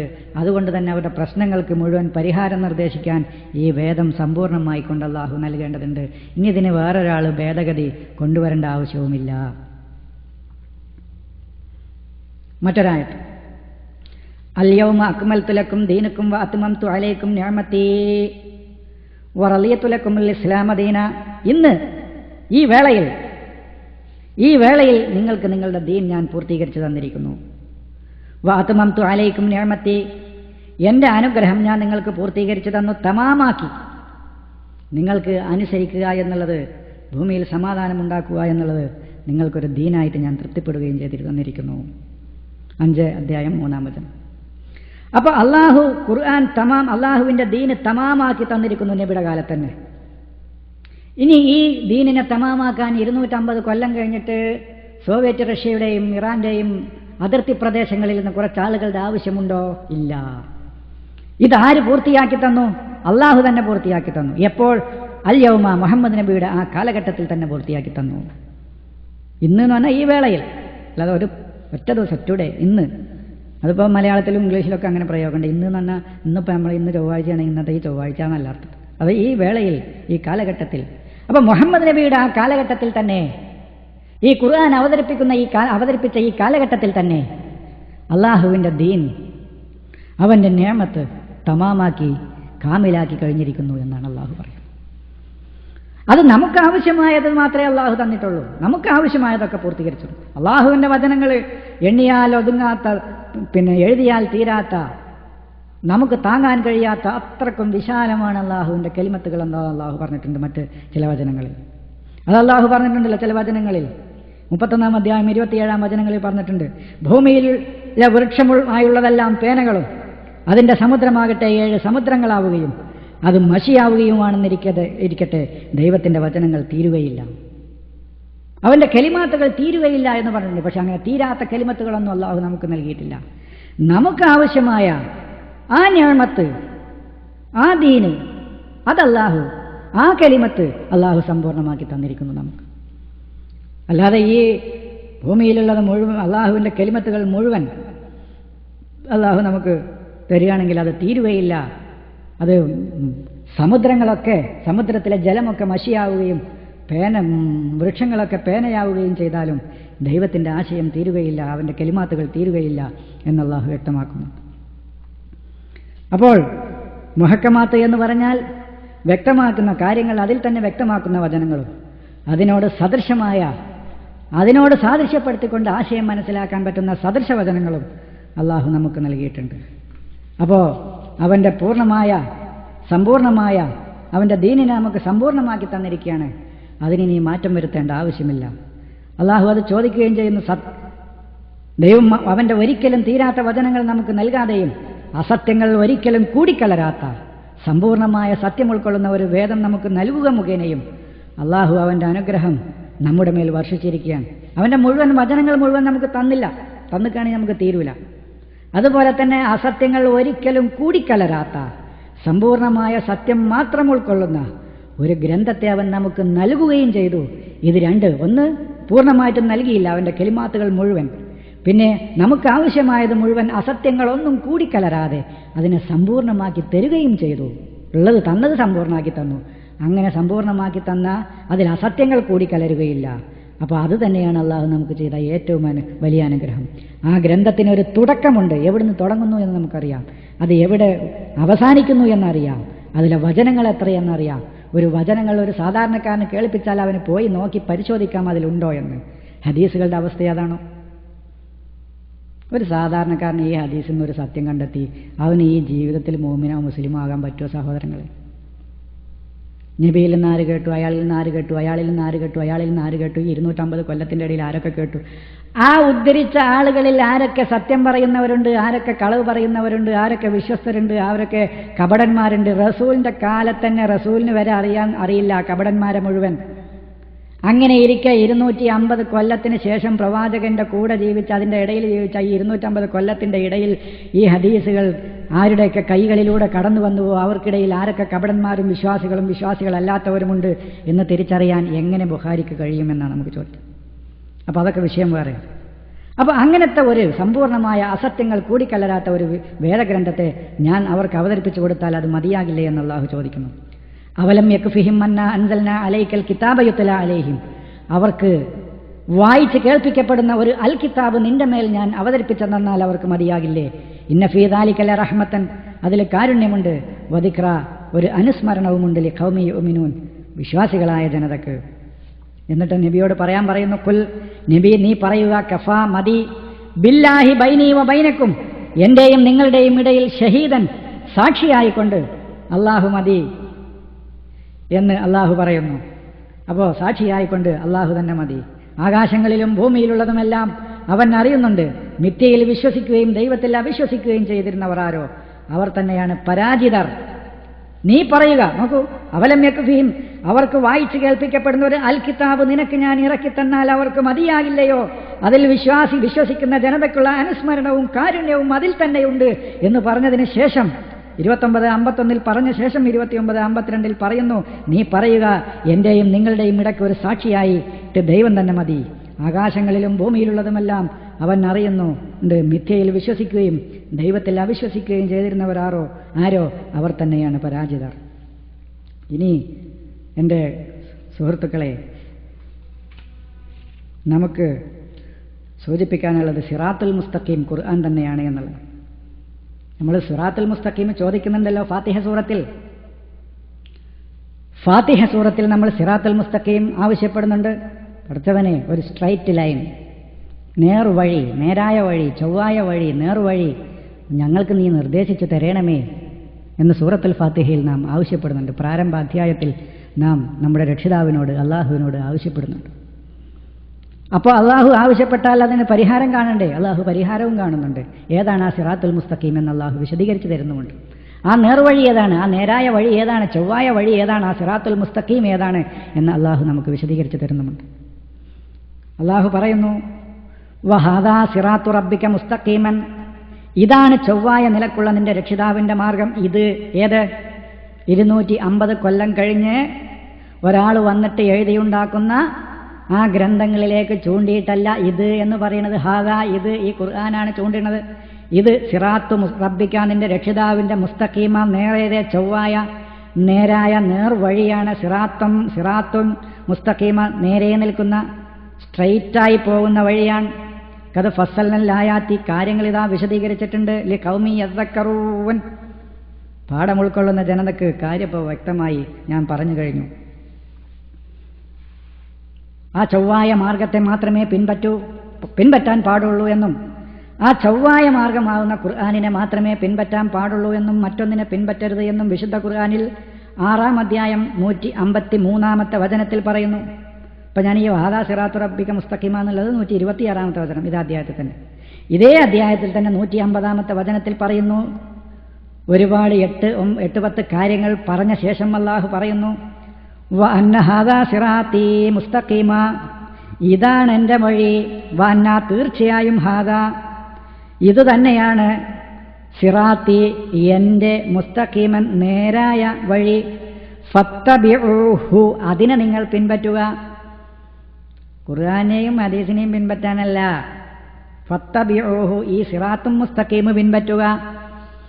വലാ തത്തബിഉ സുബുല, സബീലുകൾ, വിവിധ വഴികൾ, മാർഗങ്ങൾ നിങ്ങൾ പിന്തുടരരുത്. അതിനെ പിന്തുടർന്ന് ഫോളോ ചെയ്ത് നിങ്ങൾ പോകരുത്. പല വഴികൾ രാജ്യത്ത് കാണും. കർമ്മശാസ്ത്രത്തിൻ്റെ വഴി, പാരമ്പര്യത്തിൻ്റെ വഴി, പുതിയ പ്രത്യയശാസ്ത്രങ്ങളുടെ വഴി, നാട്ടുനടപ്പുകളുടെ വഴി, അങ്ങനെ ധാരാളം വഴികൾ രാജ്യത്ത് കാണും. ആ വഴികളിലൂടെ നിങ്ങൾ പോകരുത്. ഫതഫറക, അപ്പോൾ നിങ്ങൾ അവൻ്റെ അൻസബീലിഹി, അള്ളാഹുവിൻ്റെ ആ ശരിയായ നേരായ വഴിയിൽ നിന്ന് നിങ്ങൾ വിട്ടുപിരിഞ്ഞ് ഗ്രൂപ്പുകളായി മാറിപ്പോകും. ദാലിക്കും വസാക്കും ബിഹി, ഇങ്ങനെ ഒരു കാര്യം നിങ്ങളോട് അള്ളാഹു വസിയ്യത്ത് ചെയ്യുന്നതിൽ അല്ലക്കും തത്തക്കുവൻ, നിങ്ങൾ സൂക്ഷിക്കാൻ വേണ്ടിയാണ്. നിങ്ങൾ സൂക്ഷിച്ച് മുത്തക്കികളാകാൻ വേണ്ടിയാണ്, സൂക്ഷിക്കുന്നവരാകാൻ വേണ്ടിയാണ്, മുത്തക്കികളായി തീരാൻ വേണ്ടിയാണ് ഈ കാര്യങ്ങളൊക്കെ അള്ളാഹു നിങ്ങൾക്ക് വിശദീകരിച്ച് തരുന്നത്. തെറ്റിപ്പോകരുത്, സുബിലുകളിലൂടെ പോകരുത്. ഒരു സബീലിൽ കൂടി പോകുക, സിറാത്തും മുസ്തഖീമായ ആ സബീലിൽ കൂടി പോകുക, ആ വഴിയിൽ കൂടി പോകുക, ആ നേർവഴിയിൽ കൂടി പോകുക. അതിൽ ഖുർആനിലുണ്ട് ഒരു വിഷയം പറഞ്ഞാൽ, വിശുദ്ധ ഖുർആനിലെ ആ വിഷയത്തെക്കുറിച്ച് മൗലികമായി എന്താണ് പറയാനുള്ളത് അന്വേഷിക്കുക. അത് വ്യക്തമായി തെളിഞ്ഞു കിട്ടിയ ആ വഴിയിൽ കൂടി പോവുക. അത്ഭുതകരമെന്ന് പറയട്ടെ, നമ്മുടെ സമൂഹം എന്ത് ചെയ്തു? എന്ത് ചെയ്യരുത് എന്ന് പറഞ്ഞുവോ അത് ചെയ്തു. വിവിധ വഴികളിലൂടെ പോകരുത് എന്ന് പറഞ്ഞപ്പോൾ വിവിധ വഴികളിലൂടെ പോയി. പക്ഷെ അത് വിവിധ തുറുക്കുകളിലൂടെ ആയിരുന്നു മാത്രം. സബീൽ എന്നുള്ള വിവിധ സബീലുകളിലൂടെ പോകരുത് എന്ന് പറഞ്ഞപ്പോൾ വിവിധ ത്വരീക്കുകളിലൂടെ പോയി നമ്മുടെ സമൂഹം. അതെങ്ങനെയെന്ന് ഞാൻ പറഞ്ഞുതരാം. നിങ്ങൾ ഏതൊരു ഹദീസിനെ കുറിച്ച് ചോദിച്ചാലും നമ്മുടെ പുരോഹിതന്മാർ, നമ്മുടെ പണ്ഡിതന്മാർ, നമ്മുടെ നേതാക്കന്മാർ നമുക്ക് പറഞ്ഞു തരും, ഈ ഹദീസ് ഇന്ന ത്വരീക്കിലൂടെ വന്നതാണ്, ഈ ഹദീസ് ഇന്ന ത്വരീക്കിലൂടെ വന്നതാണ്, ഈ ഹദീസ് ഇന്ന ത്വരീക്കിലൂടെ വന്നതാണ്, ഇന്ന വഴിയിലൂടെ വന്നതാണ്. ഇങ്ങനെ നമുക്ക് ഓരോ ഹദീസുകളും ഇന്ന വഴിയിലൂടെ ഇന്ന വഴിയിലൂടെ ഇന്ന വഴിയിലൂടെ എന്ന് നമുക്ക് പറഞ്ഞു തരും അവർ.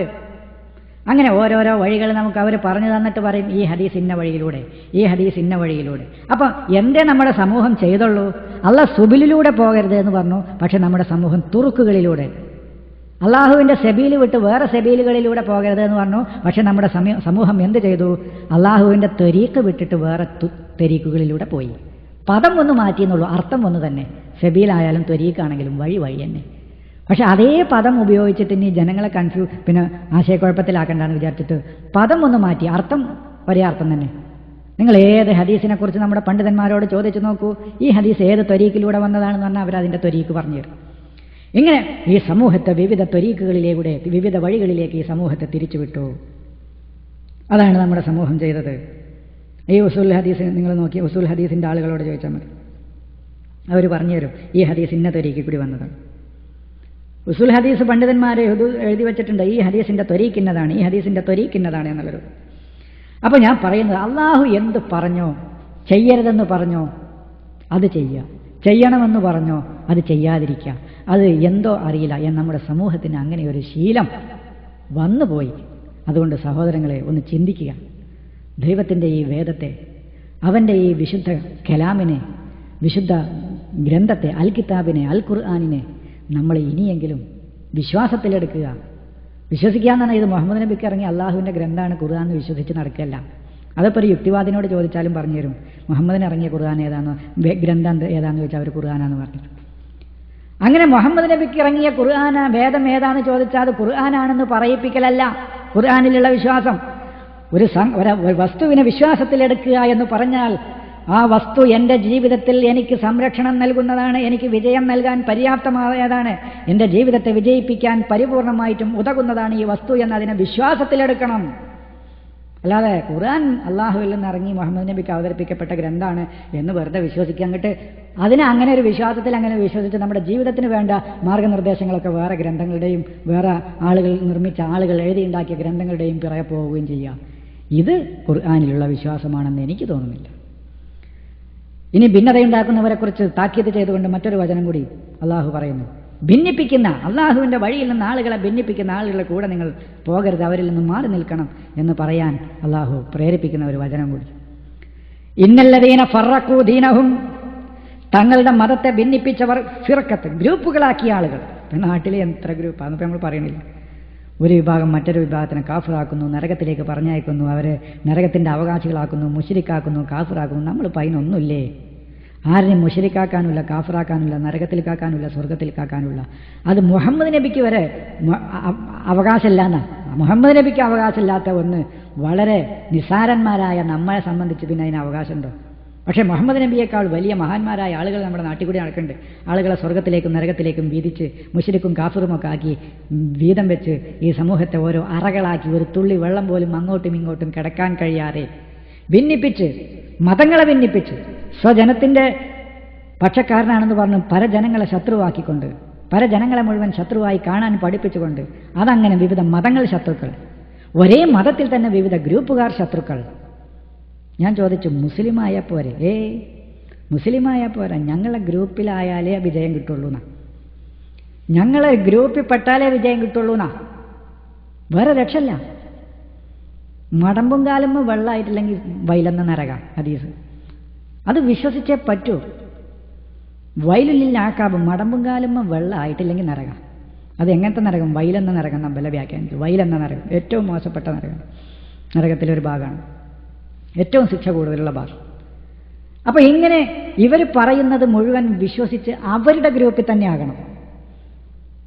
ഇപ്പോൾ ഒരു അഹ്ലുസുന്നത്ത് വിഭാഗത്തിൽപ്പെടും, അങ്ങനെ പ്രത്യേകിച്ച് മാറ്റി പറയണില്ല. എന്നാൽ ഞാൻ ഒരു ഉദാഹരണത്തിന് ഒരു വിഭാഗത്തോട് ചെന്നിട്ട് പറയാം, ഞങ്ങൾ ആ മുസ്ലിങ്ങളായ ആ ഗ്രൂപ്പിൽ പോയാൽ ഞങ്ങൾക്ക് മോക്ഷമുണ്ടോ? ഇല്ലേ, ഇല്ല എന്നാ പറയാം. ഒരേ സംഘടന, ഇനിയിപ്പോൾ സുന്നി ഷിയ രണ്ട് സംഘടന ലോകം അങ്ങനെ. ഈ സുന്നി തന്നെ വിവിധ സംഘടനകളാണ് കേരളത്തിലുള്ളത്. അതിലേതെങ്കിലും ഒരു സംഘടന, 3-4 സംഘടനകളുണ്ട്, അതിലേതെങ്കിലും ഒരു സംഘടനക്കാരോട് ചോദിക്കുക, നമ്മളിപ്പോൾ ഈ സംഘടന, ഇപ്പോൾ സുന്നിയാണെങ്കിൽ സുന്നി, മുജാഹിദാണെങ്കിൽ മുജാഹിദ്, ജമാഅത്താണെങ്കിൽ ജമാഅത്ത്, ഈ ഗ്രൂപ്പിൽ പെട്ടാൽ മതി, മുജാഹിദ് ആയാൽ മതി എന്ന് ചോദിച്ചാൽ പറ്റൂല. അതും പോരാ. സുന്നി ആയാൽ അത് പറ്റൂല. സുന്നി ആയാൽ പോരാ, സുന്നികളിൽ ഞങ്ങളുടെ ഗ്രൂപ്പ്.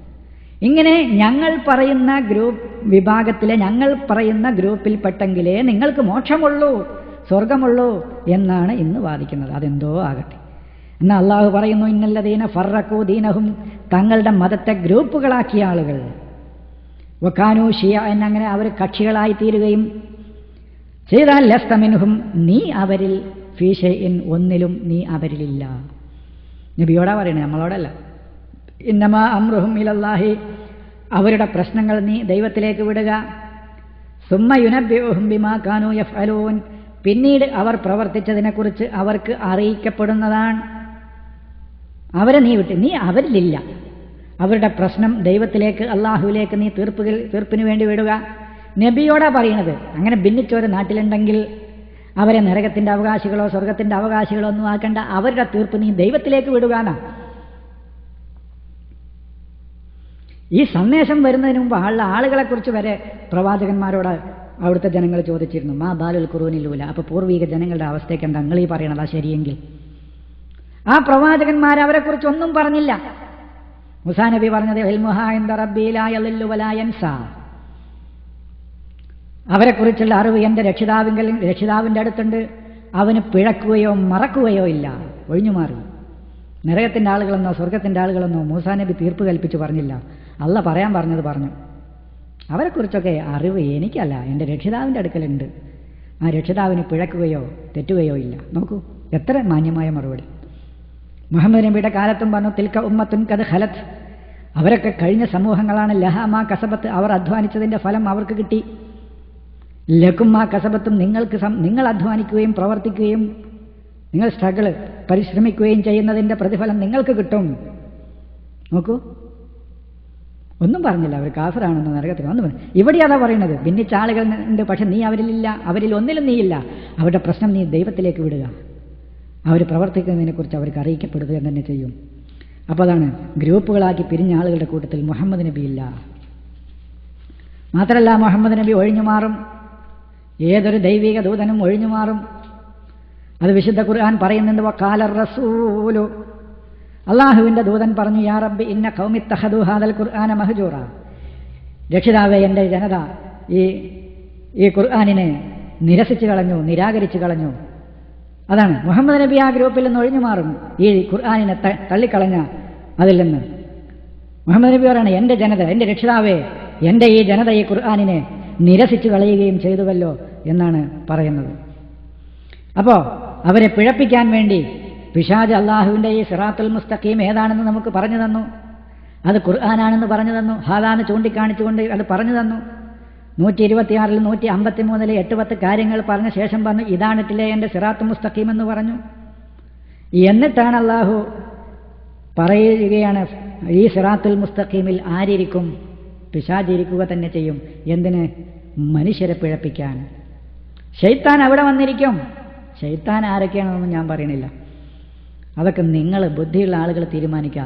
ദൈവത്തിൻ്റെ വഴിയിൽ നിന്ന് ആളുകളെ, അള്ളാഹുവിൻ്റെ ഈ സിറാത്തുൽ മുസ്തഖീമിൽ നിന്ന് ആളുകളെ തെറ്റിക്കാൻ വേണ്ടി പ്രവർത്തിച്ചു കൊണ്ടിരിക്കുന്ന ആളുകൾ ആരൊക്കെയാണെന്ന് അത് പിശാച് പറഞ്ഞിട്ടുണ്ട്. ഖാല ഫബിമാ അഗ്വൈതനി ലഅഖുദന്ന ലഹും സിറാത്തക്കൽ മുസ്തഖീം. ഖാല ഫബിമാ അഗ്വൈതനി, അവൻ പറഞ്ഞു, നീ എന്നെ വഴിതെറ്റുകാരനാക്കിയതുകൊണ്ട് ലഅഖുദന്ന ലഹും, ഞാൻ അവർക്ക് വേണ്ടി ഇരിക്കുക തന്നെ ചെയ്യും, സിറാത്തക്ക, നിന്റെ വഴിയിൽ, അൽ മുസ്തഖീം, നേരായ നേർവഴിയിൽ ഞാൻ അവർക്ക് വേണ്ടിയിരിക്കും. അപ്പം മനുഷ്യനിൽ ഈ ചിന്ത, ദൈവികമായ ഈ വഴിയിൽ നിന്ന് മാറി മറ്റു വഴികളിലേക്ക് മനുഷ്യനെ തിരിക്കാനുള്ള ഈ പൈശാചികമായ ചിന്ത ഓരോ മനുഷ്യനിലും കുടിയിരിക്കും. ആ ചിന്തയിൽ നിന്ന് അവൻ മുക്തനായിക്കൊണ്ട് ഈ ദൈവികമായ വഴിയിലേക്ക് അവൻ തിരിച്ചു വന്നാൽ അവൻ ഈ ഭൗതിക ലോകത്ത് തന്നെ ഒരു സമാധാനപൂർണമായ ഒരു ജീവിതം, ആരോടും പ്രത്യേകിച്ച് ദേഷ്യമില്ലാത്ത, പകയില്ലാത്ത, ശത്രുതയില്ലാത്ത, മനുഷ്യരെ മനുഷ്യരായി കാണുന്ന ഈ പ്രത്യയശാസ്ത്രം വിശ്വസിക്കുന്നതോടുകൂടി അവൻ്റെ ഹൃദയം വിശാലമായി തീർന്നുകൊണ്ട് എല്ലാവരെയും ഉൾക്കൊള്ളാനും അംഗീകരിക്കാനും പറ്റുന്ന ഒരു വിശാലമായ കാഴ്ചപ്പാടിലേക്ക് ഈ മനുഷ്യൻ വരും. അതല്ലെങ്കിൽ കുടുസായ, വളരെ സങ്കീർണമായ പകയുടെയും വിദ്വേഷത്തിൻ്റെയും ശത്രുതയുടെയും ചിന്തകൾ ഉൾക്കൊള്ളുന്ന ഒരു കുടില മനസ്സിൻ്റെ ഉടമയായി ആ മനുഷ്യൻ മാറുകയും ചെയ്യുമെന്നാണ് എനിക്ക് സൂചിപ്പിക്കാനുള്ളത്. അതുകൊണ്ട് സിറാത്തുൽ മുസ്തഖീം നാം ചോദിച്ചു അള്ളാഹുവിനോട് സൂറത്തുൽ ഫാത്തിഹയിൽ. ആ സിറാത്തുൽ മുസ്തഖീം 6-ാം അധ്യായമായ അൻആമിൽ പറഞ്ഞു തന്നു. ഏതാണ് സിറാത്തുൽ മുസ്തഖീം എന്ന് പറഞ്ഞു തന്നു. ആ സിറാത്തുൽ മുസ്തഖീമിലൂടെ, ആ നേർവഴിയിലൂടെ പോകാൻ എൻ്റെ സഹോദരങ്ങൾ തയ്യാറാകണം, ചിന്തിക്കണം. അത് ശരിയാണെന്ന് തോന്നുകയാണെങ്കിൽ ആ വഴിയിലൂടെ പോകണമെന്ന് മാത്രമാണ് എൻ്റെ സഹോദരങ്ങളോട് ഈ വിഷയവുമായി എനിക്ക് പറയാനുള്ളത്, സൂചിപ്പിക്കാനുള്ളത്. അതിന് നാം പരിശ്രമിക്കണം എന്നാണ് മറ്റൊന്നായിട്ട് എന്ന് പറയാനുള്ളത്. അങ്ങനെ മനസ്സിലാക്കുകയും ഇത് സത്യമാണെന്ന് ബോധ്യപ്പെടുകയും ചെയ്യുകയാണെങ്കിൽ ഈ ഖുർആൻ പഠിക്കുകയും മനസ്സിലാക്കുകയും അതിൻ്റെ സ്ഥാപനത്തിന് വേണ്ടി പരിശ്രമിക്കുകയും ചെയ്യണമെന്നും ഞാൻ നിങ്ങളോട് ഉപദേശിക്കുകയാണ്. ഇതുമായി ബന്ധപ്പെട്ട കുറച്ച് കാര്യങ്ങൾ കൂടി നിങ്ങളുടെ ശ്രദ്ധയിൽ ഇൻഷാ അല്ലാഹ് കേൾപ്പിക്കാനാണ് ഞാൻ ഉദ്ദേശിക്കുന്നത്. ആ ഭാഗം കൂടി ഒന്ന് നോക്കാം.